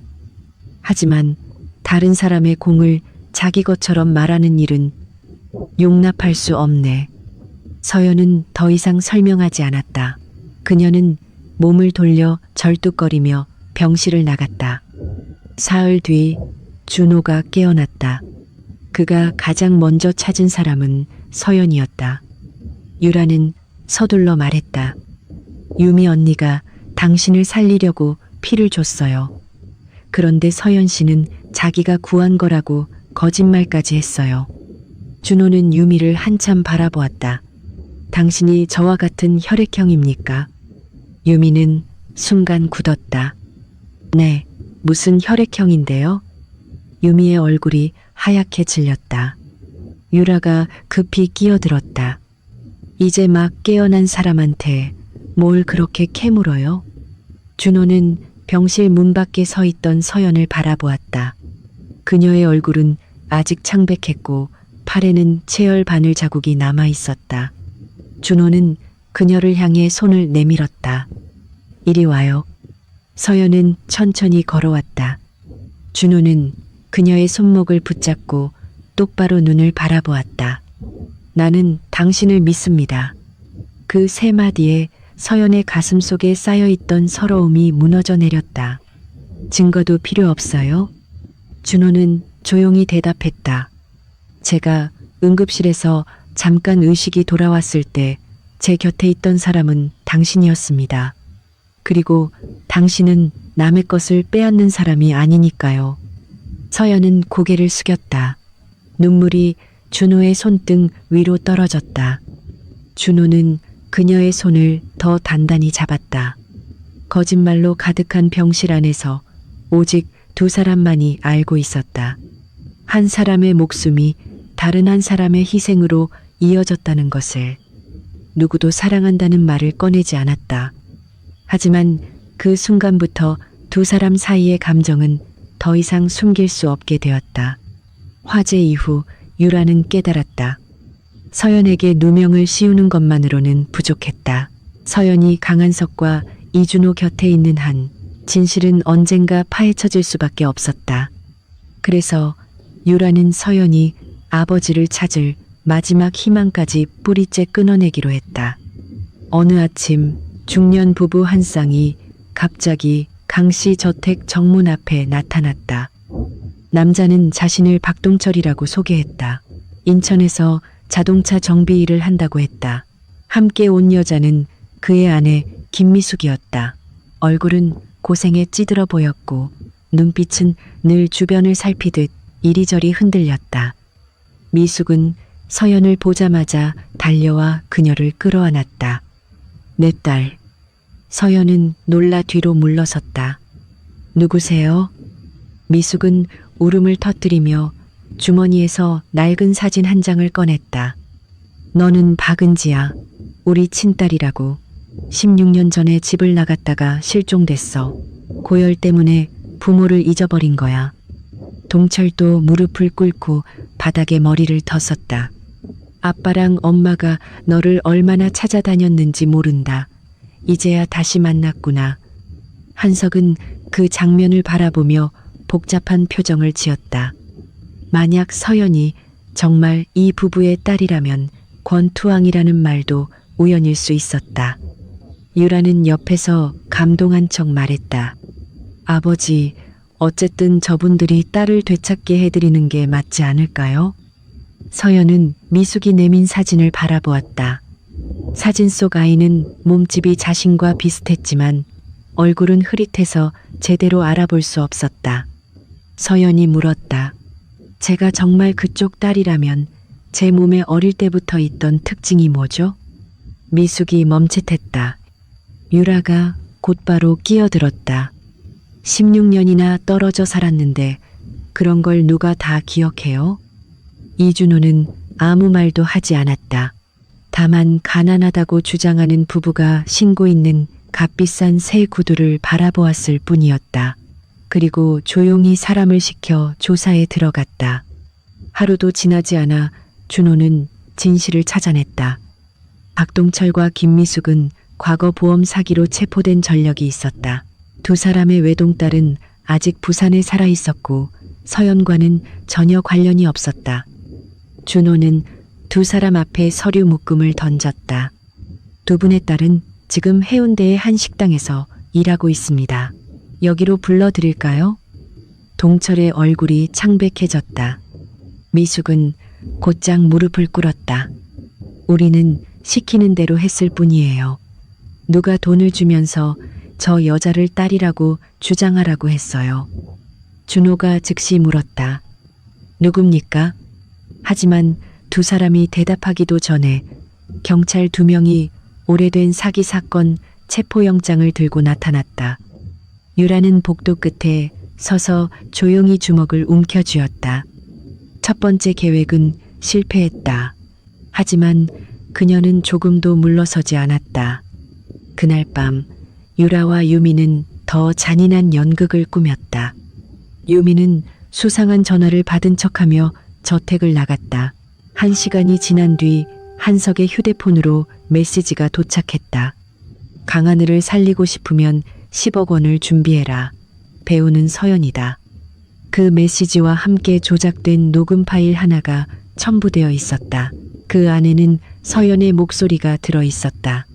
그 여자만 사라지면 모든 게 끝나. 하지만 실제로 그 말은 서연이 유라와 다투던 중 사기꾼을 집에서 내쫓아야 한다고 말했던 대화에서 잘라붙인 것이었다. 녹음을 들은 한석의 얼굴이 하얗게 질렸다. 서연은 놀라 말했다. 저는 유미를 납치한 적 없어요. 유라는 오래된 휴대폰 하나를 탁자 위에 던졌다. 이게 서연 씨 방에서 나왔어요. 안에는 납치범들과 주고받은 메시지가 들어있고요. 서연이 휴대폰을 열어보았다. 안에는 미리 만들어둔 메시지들이 가득했다. 그녀는 또다시 함정에 빠졌다는 것을 알았다. 사람들이 혼란에 빠진 그 순간 서연은 잃어버린 목걸이를 떠올렸다. 예전에 유미는 그 물건에 관심을 가진 적이 없었다. 그런데 강씨 집안에 들어온 뒤부터는 서연이 목걸이 이야기를 꺼낼 때마다 이상하게 피했다. 서연은 곧장 유미의 방으로 달려갔다. 화장대 맨 아래 서랍 속에서 그녀는 푸른색 벨벳 주머니 하나를 발견했다. 그 안에는 바로 물방울 모양 목걸이가 들어 있었다. 서연의 손이 심하게 떨렸다. 그녀는 유미가 자신을 찾아왔던 날을 떠올렸다. 잠에서 깨어났을 때 목이 텅 빈 듯했던 감각도 떠올랐다. 모든 조각이 한순간에 맞춰졌다. 유미가 목걸이를 훔쳤고 그것으로 강한을 행세를 한 것이었다. 바로 그때 방문이 열렸다. 유라가 흰 가운을 입은 남자와 함께 안으로 들어왔다. 서연은 목걸이를 꽉 움켜쥐었다. 다 알았어요. 유미는 하늘이가 아니에요. 당신이 그 여자를 도운 거죠. 유라는 조금도 당황하지 않았다. 그저 차갑게 웃었다. 알면 뭐가 달라지는데요? 아직 당신에게 말할 기회가 남아있다고 생각해요? 뒤에 있던 남자가 달려들어 서연을 붙잡았다. 서연은 몸부림쳤지만 불편한 왼쪽 다리 때문에 금세 바닥에 눌렸다. 날카로운 주삿바늘이 그녀의 목에 꽂혔다. 서연은 목 안쪽이 뜨겁게 타는 듯한 통증을 느꼈다. 그리고 곧 목소리가 거칠게 갈라져 나오지 않게 되었다. 유라는 서연의 손에서 목걸이를 빼앗고 그녀의 귓가에 얼굴을 가까이 가져갔다. 이제부터는 네가 진실을 말해도 아무도 똑똑히 알아듣지 못할 거야.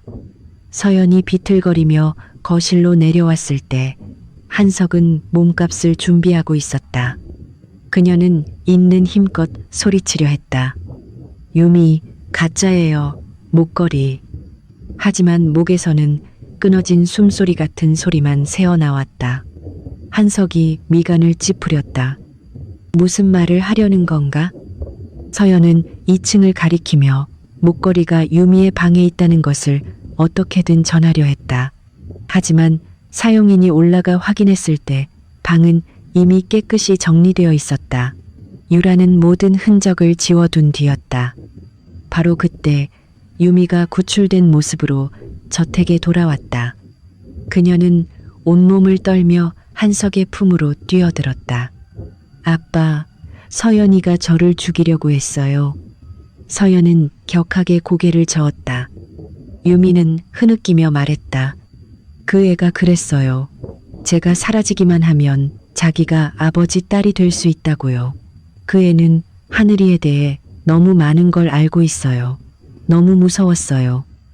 유라는 조작된 녹음 파일, 오래된 휴대폰, 그리고 돈을 주고 매수한 운전기사의 거짓 진술까지 내놓았다. 모든 증거가 서연을 향하고 있었다. 준호가 즉시 반박했다. 이런 건 얼마든지 조작할 수 있습니다. 서연 씨는 방금 목소리에 이상이 생겼습니다. 누군가 그녀에게 손을 댄 게 분명합니다. 유라가 차갑게 대꾸했다. 당신은 언제나 저 여자를 감싸네요. 어쩌면 진실을 제대로 보지 못하는 사람은 바로 당신일지도 모르죠. 한석은 휠체어 위에 꼼짝도 하지 않고 앉아 있었다. 얼굴에는 고통이 가득했다. 그는 자신의 품에서 우는 유미를 보았다. 그리고 말조차 제대로 하지 못하는 서연을 보았다. 끝내 한석은 쉰 목소리로 말했다. 서연, 이 집에서 나가게. 준호가 얼어붙었다. 회장님. 한석은 눈을 감았다. 내 딸을 해치려 했다는 의심을 받는 사람을 이 집에 둘 수는 없다. 서연은 그 자리에 가만히 서 있었다. 그녀는 자신의 다리 수술비 전부를 써서 한석을 구했다. 그가 가장 고통스러워하던 시간마다 곁에서 돌보았다. 하지만 결국 한석은 그녀보다 조작된 증거를 믿었다. 화자는 딸을 끌어안고 흐느껴 울었다. 모녀는 거센 비가 쏟아지는 밤 저택을 떠났다. 서연은 작은 가방 하나밖에 들지 못했다. 목은 타들어가듯 아팠고 왼쪽 다리는 한 걸음 내디딜 때마다 떨렸다. 그녀는 걷고 또 걸었다. 뒤편 강씨 저택의 불빛이 더는 보이지 않을 때까지.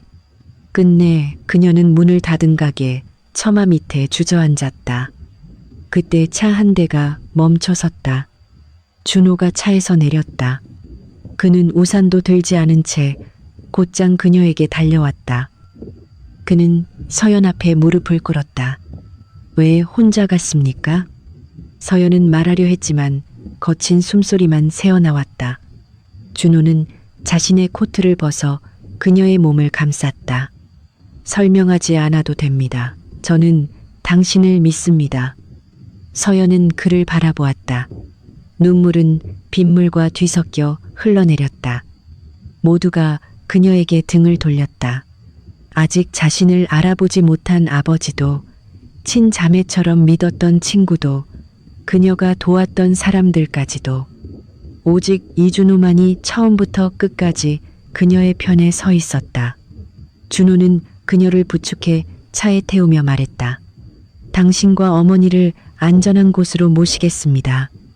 그 다음 목걸이를 되찾고 납치극을 밝혀내고 강하늘이라는 이름을 가진 사람이 누구인지 증명하겠습니다. 서연은 그의 소매를 붙잡았다. 준호는 그녀를 오래 바라보았다.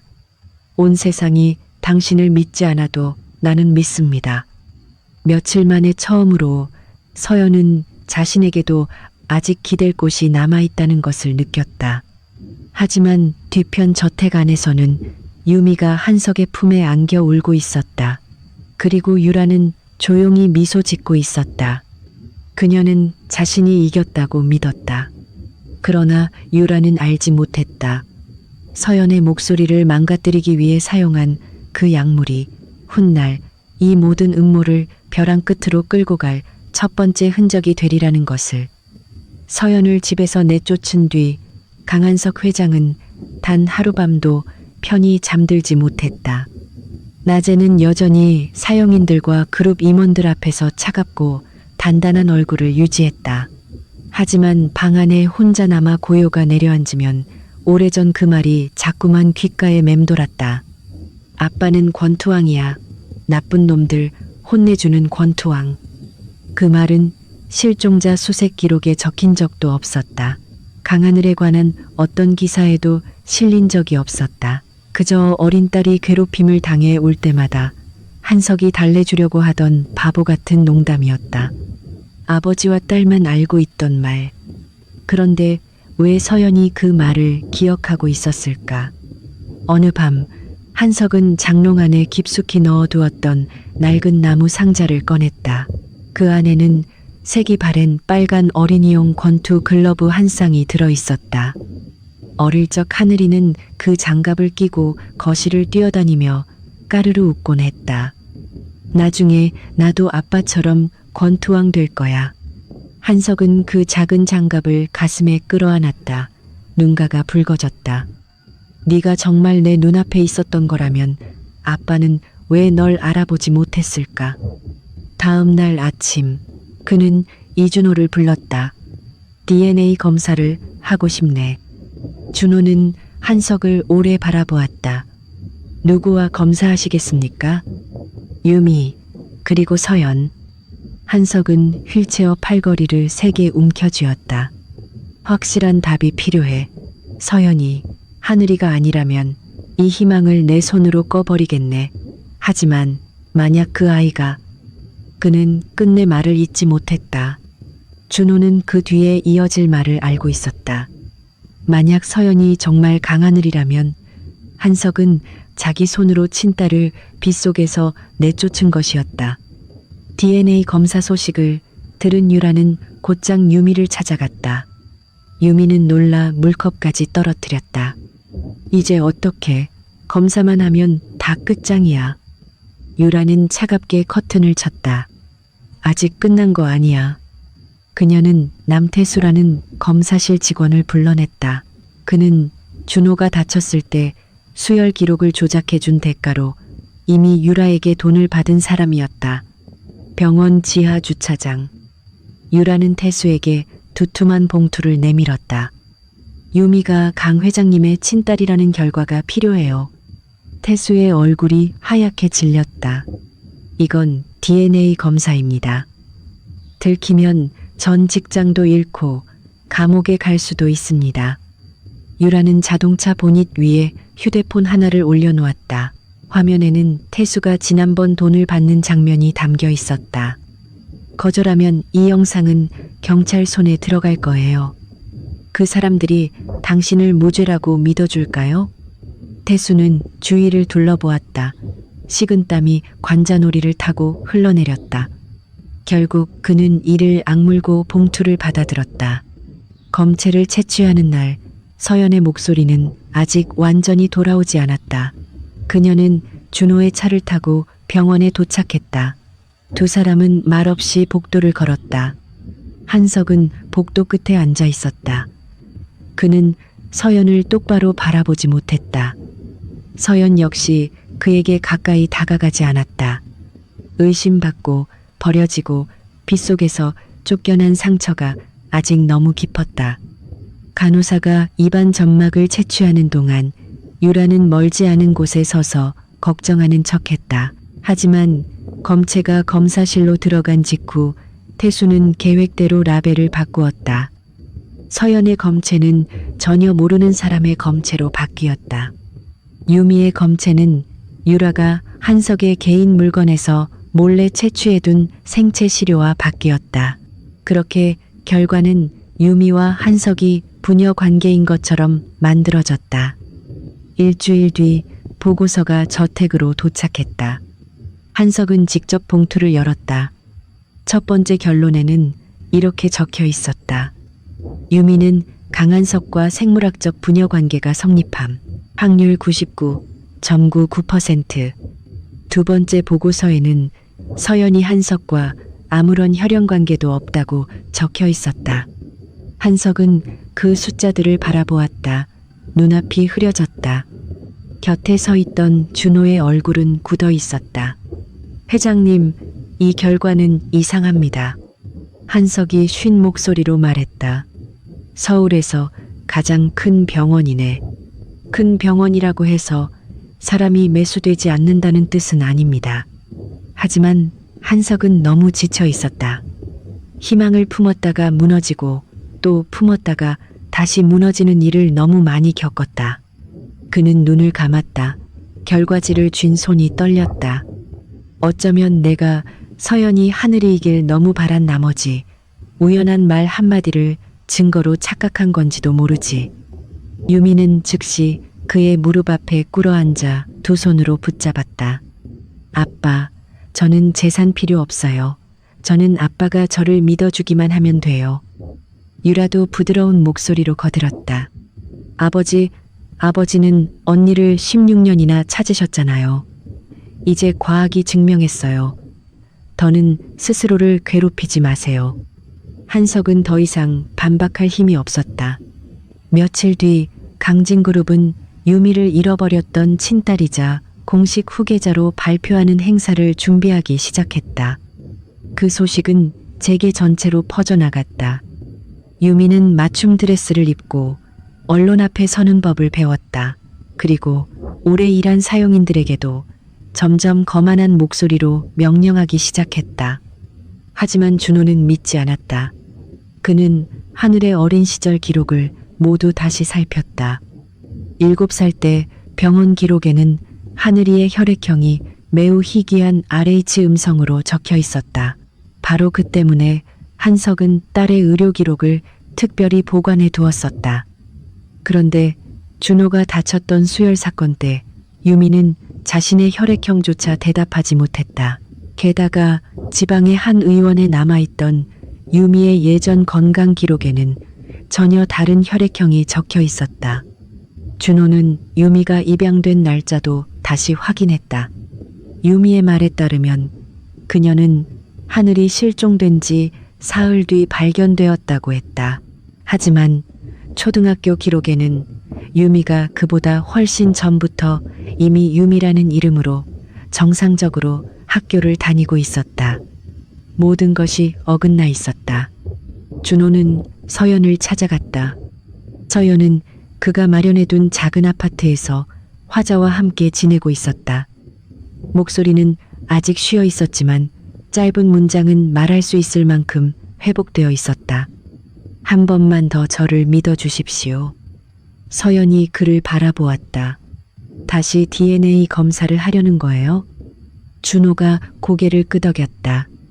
이번에는 검사 대상자의 진짜 이름을 아무도 모르게 할 겁니다. 그는 한석의 방에 있는 전용빗에서 머리카락을 몰래 채취했다. 유미의 검체는 회의 후 그녀가 두고 간 컵에서 얻었다. 서연은 직접 모근이 붙은 머리카락을 잘라 준호 앞에서 봉투에 넣고 봉인했다. 준호는 세 사람의 검체를 가명으로 부산의 한 대학병원에 보냈다. 동시에 두 곳의 독립검사기관에 교차 검사를 의뢰했다. 사흘 뒤 결과는 곧장 준호에게 전달되었다. 준호는 차 안에서 봉투를 열었다. 첫 번째 결론을 읽는 순간 숨이 샜는 듯했다. 서연과 강한석은 생물학적 부녀 관계였다. 일치 확률 99.99%. 유미는 강한석과 아무런 혈연 관계도 없었다. 준호는 결과지를 3개 움켜쥐었다. 눈가가 붉어졌다. 그는 곧바로 저택으로 돌아갔다. 한석은 서재에 홀로 앉아 있었다. 그의 앞에는 후계자 발표식 계획서가 놓여 있었다. 준호는 새 결과지를 책상 위에 올려놓았다. 회장님, 읽어보십시오. 한석은 서연의 이름을 보는 순간 그대로 굳어버렸다. 그는 한 줄씩 읽고 또다시 읽었다. 믿을 수 없다는 듯 손끝이 떨렸다. 이게 정말인가? 두 곳의 독립검사기관에서 진행했습니다. 검체는 모두 코드화했고 누구의 검체인지 아무도 몰랐습니다. 한석은 종이를 떨어뜨렸다. 빗속의 서연이 눈앞에 떠올랐다. 아무 말도 하지 못하고 그저 고개만 저으며 서 있던 그 아이. 자신을 살리기 위해 다리 수술비를 모두 써버린 아이. 수없이 모함당하고도 끝까지 울지 않으려 했던 아이. 가장 믿어줘야 할 순간에 자신이 외면했던 아이. 한석은 가슴을 움켜쥐고 거칠게 숨을 몰아쉬었다. 내가 그 아이를 내쫓았구나. 준호가 그의 어깨를 붙잡았다. 회장님, 내가 내 딸을 집 밖으로 내쫓았어. 그 순간 한석은 처음으로 완전히 무너진 아버지처럼 고개를 숙이고 울었다. 한참 뒤에야 그는 고개를 들었다. 하늘이를 당장 데려와. 하지만 준호는 고개를 저었다. 지금 발표하면 유라와 유미가 증거를 지우고 도망칠 겁니다. 우리는 이제 서연 씨의 신분만 증명했을 뿐입니다. 누가 결과를 조작했고 누가 그 모든 모함을 꾸몄는지는 아직 완전히 밝히지 못했습니다. 한석은 후계자 발표식 계획서를 바라보았다. 고통으로 젖어있던 그의 눈빛이 서서히 차갑게 굳어갔다. 그럼 행사는 그대로 진행하게. 준호는 그의 뜻을 알아차렸다. 한석이 천천히 말했다. 나는 여전히 유미를 믿는 척하겠네.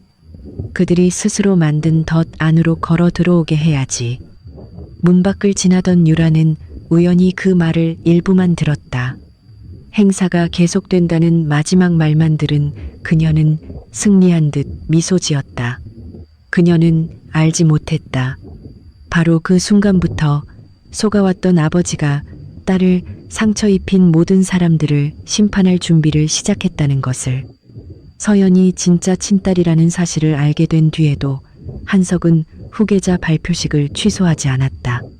오히려 그는 행사를 처음 계획보다 더 성대하게 준비하라고 지시했다. 유라와 유미 앞에서 한석은 여전히 낡은 DNA 결과를 완전히 믿어버린 아버지처럼 지친 얼굴을 하고 있었다.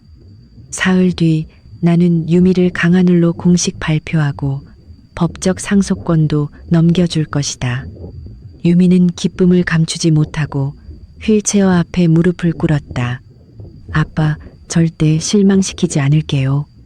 유라는 뒤에 서서 의기양양한 눈빛을 감추지 못했다. 아버지, 걱정하지 마세요. 제가 언니가 그룹 일에 익숙해지도록 도울게요. 한석은 두 사람을 바라보며 담담하게 말했다. 믿고 맡기마. 유라는 알지 못했다. 담요 아래에서 한석의 손이 얼마나 세게 쥐어져 있는지. 16년 동안 한석은 딸을 되찾는 날을 수없이 상상했다. 예쁜 드레스를 직접 입혀주고 손을 잡고 수많은 사람들 앞에 서는 장면을 꿈꿨다. 그런데 지금 그는 그 자리를 가짜에게 넘겨주는 척해야 했다. 하지만 한석은 알고 있었다. 서연의 모든 억울함을 씻어주려면 DNA 결과지 한 장만으로는 부족했다. 유라와 유미가 더는 빠져나갈 수 없도록 죄를 부정할 길 자체를 막아야 했다. 행사를 준비하는 며칠 동안 이준호는 거의 잠을 자지 않았다.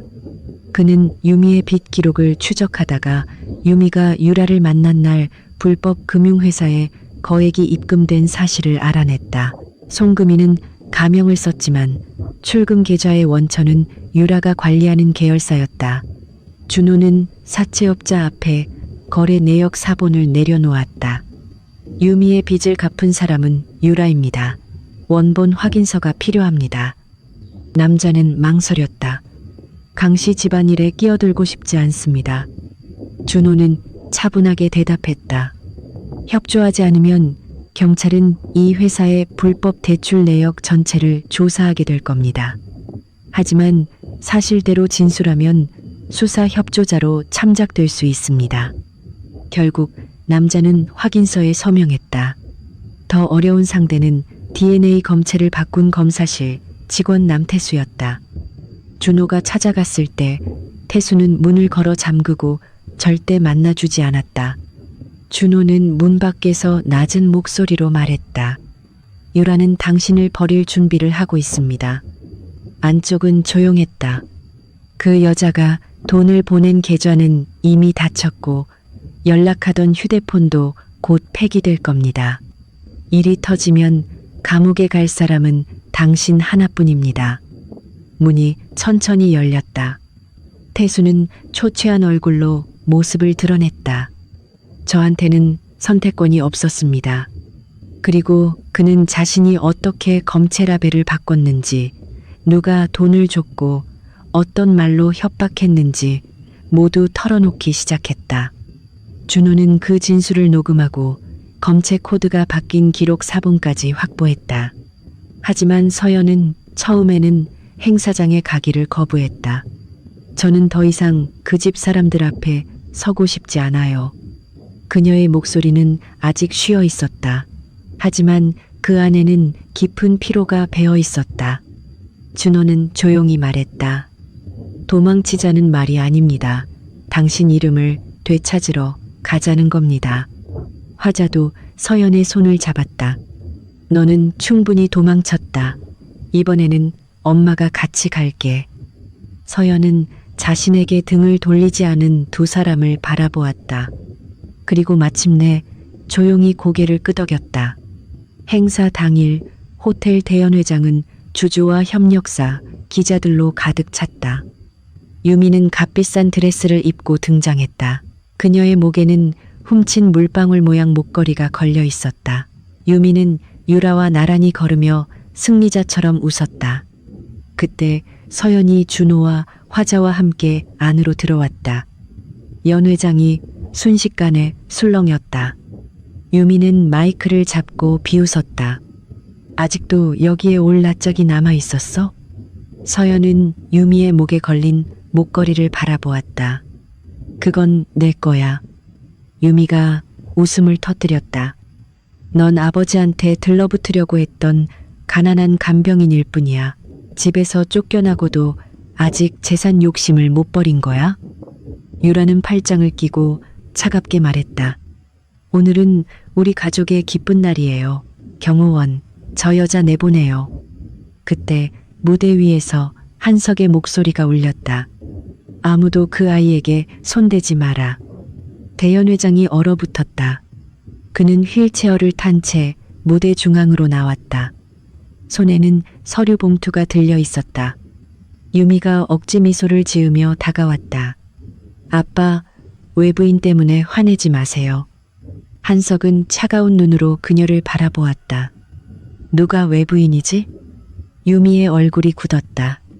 한석이 손짓하자 뒤쪽 대형 화면에 2장의 DNA 검사 결과지가 떠올랐다. 첫 번째 결과지는 여러분이 알고 있는 내용입니다. 유미가 내 딸이라는 결과였죠. 그는 잠시 멈췄다가 두 번째 결과지를 가리켰다. 하지만 서로 다른 두 병원에서 독립적으로 시행한 검사 결과 유미는 나와 아무런 혈연 관계가 없습니다. 연회장 전체가 술렁임으로 뒤덮였다. 유미의 얼굴이 새하얗게 질렸다. 한석은 서연을 바라보았다. 목소리가 떨렸다. 나와 99.99%의 확률로 부녀 관계가 성립하는 사람은 서연입니다. 그는 말을 삼켰다가 간신히 이어갔다. 그리고 그 아이가 바로 내가 16년 동안 찾아 헤맨 친딸 강하늘입니다. 유미가 뒤로 물러섰다. 말도 안 돼. 이 결과가 가짜야. 준호가 무대 위로 올라왔다. 그럼 이제 진짜로 조작된 결과에 대해 이야기해보죠. 화면에는 차례로 증거들이 떠올랐다. 유미의 빚을 대신 갚은 거래 내역, 유라가 지하 주차장에서 남태수를 만나는 장면, 검체 코드가 바뀐 기록 사본. 곧이어 태수의 녹음된 진술이 대연 회장에 울려 퍼졌다. 유라 씨가 돈을 주고 협박했습니다. 저는 서연 씨의 검체를 낯선 사람의 검체로 바꾸고 회장님의 검체를 이용해 유미 씨와 부녀 관계인 것처럼 결과를 만들었습니다. 유라가 비명을 질렀다. 저 사람이 나를 모함하는 거야. 준호는 곧장 유라가 보낸 메시지와 봉투 속 돈의 일련 번호를 공개했다. 그 번호는 유라가 인출한 현금 기록과 정확히 일치했다. 그때 경찰이 안으로 들어왔다. 수사관 한 명이 증거 봉투를 들어보였다. 그 안에는 방금 유미의 목에서 벗겨낸 진짜 목걸이가 들어있었다. 목걸이 잠금 장치에 남은 수리 흔적을 유미 씨 방에서 발견된 도구와 대조했습니다. 또한 신분증표가 사라진 날 유미 씨가 서연 씨 방에 들어간 사실을 사용인이 확인했습니다. 유미는 그 자리에 무너져 내렸다. 유라가 시켰어. 난 시키는 대로 한 것뿐이야. 유라는 몸을 돌려 유미의 뺨을 세게 후려쳤다. 쓸모없는 것. 하지만 끝이 아니었다. 준호는 이어서 서연의 목에 주입된 약물 분석 결과를 공개했다. 그 약은 유라와 연결된 가짜 의사의 이름으로 구입된 것이었다. 제사실 화재 현장에서 나온 인화성 물질도 유라 측 사람이 사용하던 차량 안의 용제통과 일치했다. 가짜 부모 행세를 했던 부부와 납치극에 가담한 운전기사의 진술도 이미 경찰에 접수되어 있었다. 먼저 유미의 손목에 수갑이 채워졌다. 그녀는 울부짖었다. 서연아, 제발 용서해줘. 나 빚 때문에 그랬어. 서연은 한때 함께 밥을 나눠 먹던 친구를 바라보았다. 네가 목걸이를 훔친 순간 넌 우리 우정을 팔았어. 네가 나를 납치범으로 몰았을 때 넌 내 인생까지 망치려 했고. 경찰은 유라를 붙잡았다. 끌려가기 전 유라는 붉게 충혈된 눈으로 한석을 돌아보았다. 전부 아버지를 위해 한 거예요. 한석은 고통스럽게 고개를 저었다. 네가 한 일은 사랑이 아니다. 내 딸을 죽이려 했고 내 인생을 이용했으며 네 탐욕을 가족이라는 이름으로 포장했을 뿐이야. 유라의 얼굴이 일그러졌다. 제가 아니었으면 아버지는 이미 무너졌을 거예요. 제가 곁에 있었잖아요. 곁에 있었다고 해서 다른 사람의 자리를 훔칠 권리는 없다. 그 말에 유라는 더는 아무 말도 하지 못했다. 그녀와 유미가 경찰에게 끌려나가는 동안 연회장에는 숨막히는 침묵이 내려앉았다. 한석은 휠체어를 움직여 서연 앞에 멈췄다. 그는 수많은 기자와 주주들 앞에서 고개를 숙였다. 미안하다. 서연은 대답하지 않았다. 한석의 목소리는 떨렸다. 아버지라는 사람이 딸을 알아보지 못했고 믿어주지도 못했다. 카메라 플래시가 터졌지만 한석은 고개를 들지 못했다. 서연은 오래도록 그를 바라보았다. 그리고 조용히 말했다. 오늘은 진실을 밝히는 날이에요. 용서하는 날은 아직 아니에요. 한석은 고개를 끄덕였다. 그래, 기다리마. 네가 평생 용서하지 않아도 나는 받아들이겠다. 준호는 서연의 옆에 서서 말없이 그녀의 손을 잡았다. 그날 강씨 집안을 뒤흔든 거짓말은 모두 무너졌다. 하지만 16년 동안 찢긴 부녀의 상처는 이제야 겨우 마주보기 시작했을 뿐이었다. 유라와 유미가 경찰에 연행된 뒤 강씨 저택은 무겁고 깊은 침묵에 잠겼다. 예전에는 서연을 멸시하던 사람들이 이제는 그녀를 볼 때마다 고개를 숙였다. 하지만 서연은 곧바로 저택으로 돌아가지 않았다. 그녀는 여전히 양어머니 화자와 함께 작은 아파트에 머물렀다. 명예는 회복되었고 진짜 신분도 세상에 공개되었다. 하지만 마음속 상처가 단 한 번의 발표식으로 사라질 수는 없었다. 사흘 뒤 한석이 서연을 찾아왔다. 그는 변호사도 비서도 값비싼 선물도 데려오지 않았다. 오직 준호가 그의 휠체어를 밀고 문 앞까지 데려다 준 뒤 조용히 물러났을 뿐이었다. 화자가 문을 열었다. 며칠 사이 눈에 띄게 머리가 더 휘어져 버린 남자가 문 앞에 있었다. 한석은 깊이 고개를 숙였다. 서연과 이야기하고 싶습니다. 화자는 안쪽을 한번 바라본 뒤 조용히 비켜섰다. 서연은 창가에 앉아 있었다. 휠체어 바퀴 소리가 가까워지자 손끝을 살짝 움켜쥐었지만 뒤돌아보지는 않았다. 한석은 그녀에게서 몇 걸음 떨어진 곳에 멈췄다. 하늘아. 서연의 어깨가 떨렸다. 회장님, 저를 서연이라고 불러주세요. 그 말에 한석은 숨이 막히는 듯했다. 그는 고개를 숙였다. 그래, 서연아. 아주 오래 침묵한 뒤 그가 다시 입을 열었다. 아빠가, 아니, 내가 너에게 사과하러 왔다. 서연은 여전히 창밖을 보고 있었다. 회장님이 사과하실 필요 없어요. 모든 건 끝났잖아요. 끝나지 않았다. 한석의 목소리가 갈라졌다. 너를 가장 아프게 한 사람은 유라도 유미도 아니야. 바로 나다. 서연은 눈을 감았다. 한석은 휠체어 팔걸이를 세게 쥐었다. 너는 내 목숨을 구했다. 모함당했고 불 속에 갇혔고 목소리까지 잃었다. 그런데 네가 나에게 믿어달라고 할 때마다 나는 가짜 서류와 거짓말을 선택했다. 그는 자신이 속았다고 변명하지 않았다. 16년 동안 딸을 찾아 헤맨 절망 때문이었다고도 말하지 않았다. 나는 내 딸보다 가짜 증거를 더 믿었다. 한석의 눈에서 눈물이 흘러내렸다. 나는 내게 용서를 구할 자격도 없다. 그제야 서연이 몸을 돌렸다. 제가 그날 밤 집에서 쫓겨나면서 무슨 생각을 했는지 아세요? 한석은 아무 말도 하지 못했다. 저는 아버지를 찾기만 하면 더는 버려지지 않을 줄 알았어요. 그런데 저를 빗속으로 내쫓은 사람이 제 친아버지였어요. 한마디 한마디가 칼날처럼 박혔다. 한석은 고개를 숙였다. 딸의 얼굴을 볼 수 없었다. 안다. 아니요, 회장님은 몰라요. 서연의 목소리가 떨렸다. 저는 재산이 필요했던 게 아니에요. 단 한 번이라도 누군가가 저를 믿어주길 바랐을 뿐이에요. 한석은 더 말하지 않았다. 그저 늙은 두 손 위로 눈물을 떨어뜨렸다. 긴 침묵이 흘렀다. 끝내 그는 주머니에서 오래된 사진 한 장을 꺼냈다. 내일은 네 어머니 기일이다. 서연은 사진 속 여인을 바라보았다. 제사실 화재 속에서 보았던 바로 그 얼굴이었다. 한석이 조심스럽게 말했다. 내 어머니를 만나러 같이 가고 싶다. 딱 한 번만. 그 뒤에 네가 나를 다시 보고 싶지 않다면 억지로 붙잡지 않겠다. 다음 날 아침 서연은 함께 가겠다고 했다.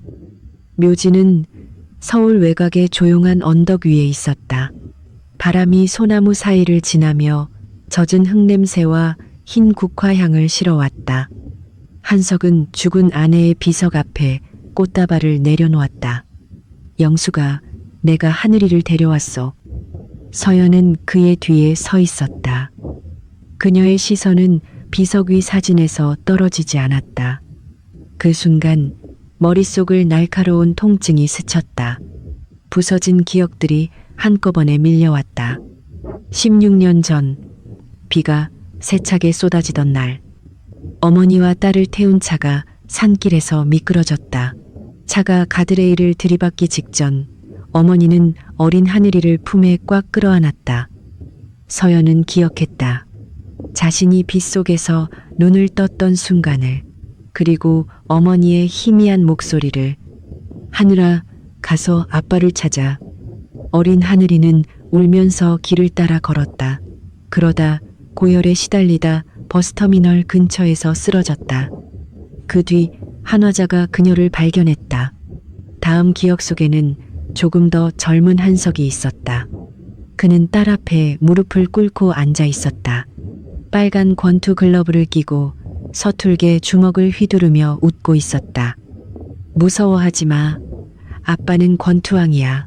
나쁜 놈들 혼내주는 권투왕. 어린 하늘이는 그의 목을 끌어안았다.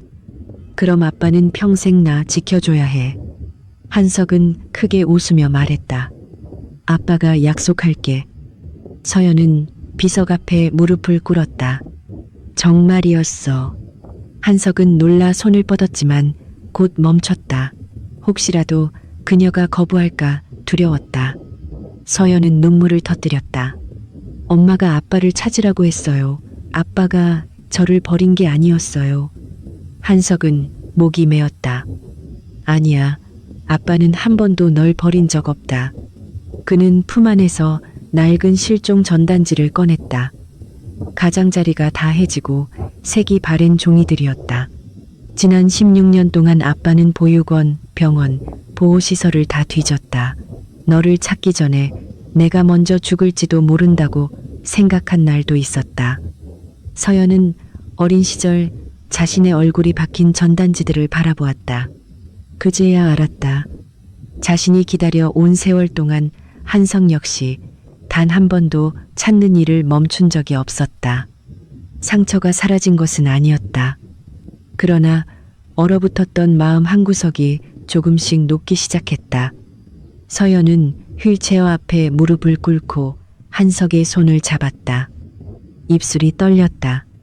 아빠. 그 한마디에 한석은 소리내어 울었다.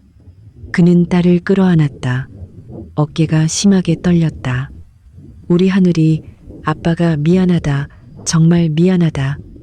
서연은 그의 가슴에 기대어 울었다. 16년 동안 흘리지 못했던 눈물을 모두 쏟아내듯이.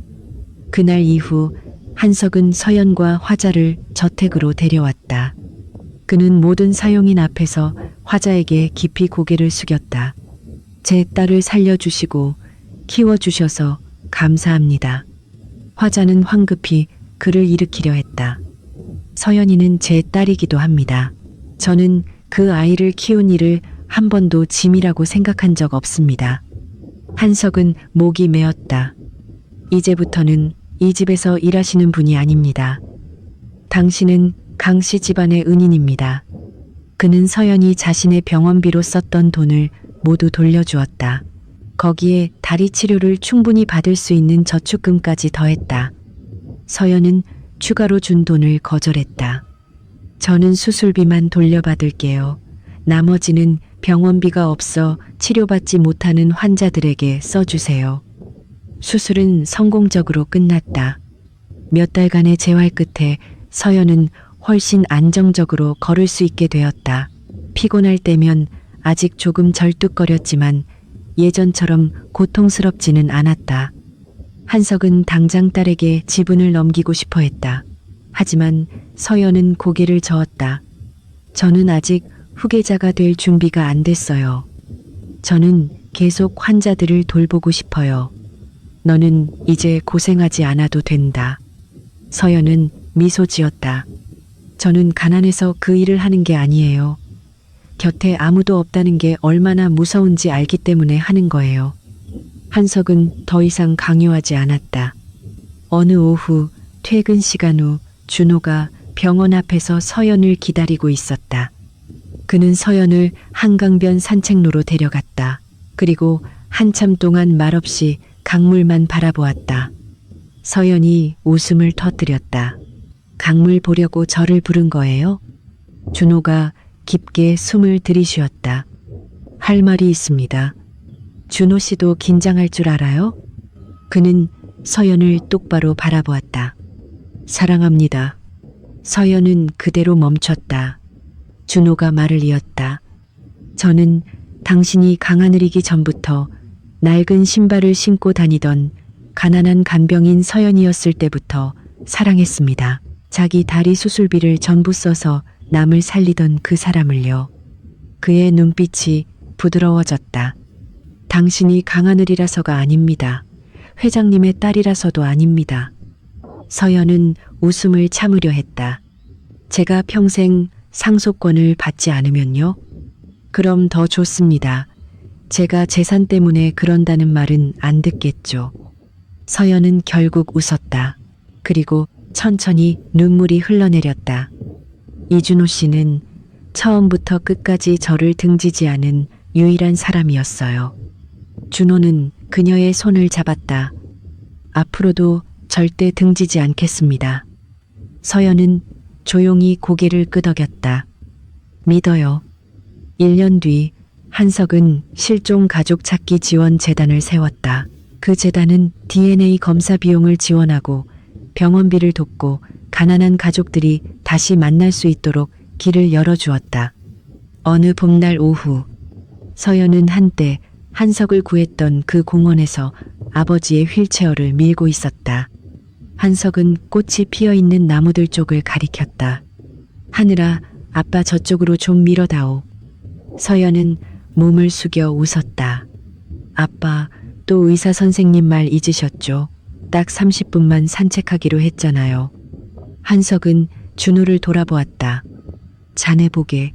딸이 돌아오자마자 나를 자네보다 더 엄하게 관리한다니까. 준호가 곁에서 태연히 말했다. 저는 아주 좋습니다, 아버님. 한석이 눈을 부릅떴다. 누가 자네한테 아버지라고 부르랬나? 서연은 웃음을 터뜨렸다. 준호는 휠체어 손잡이 위에 놓인 그녀의 손을 조용히 잡았다. 세 사람은 환하게 핀 꽃길 아래를 함께 걸었다. 16년의 이별 끝에 서연은 마침내 아버지를 되찾았다. 잃어버린 이름을 되찾았다. 그리고 남은 생을 함께 걸어줄 한 사람도 찾았다. 이번에는 누구도 뒤에 남겨지지 않았다.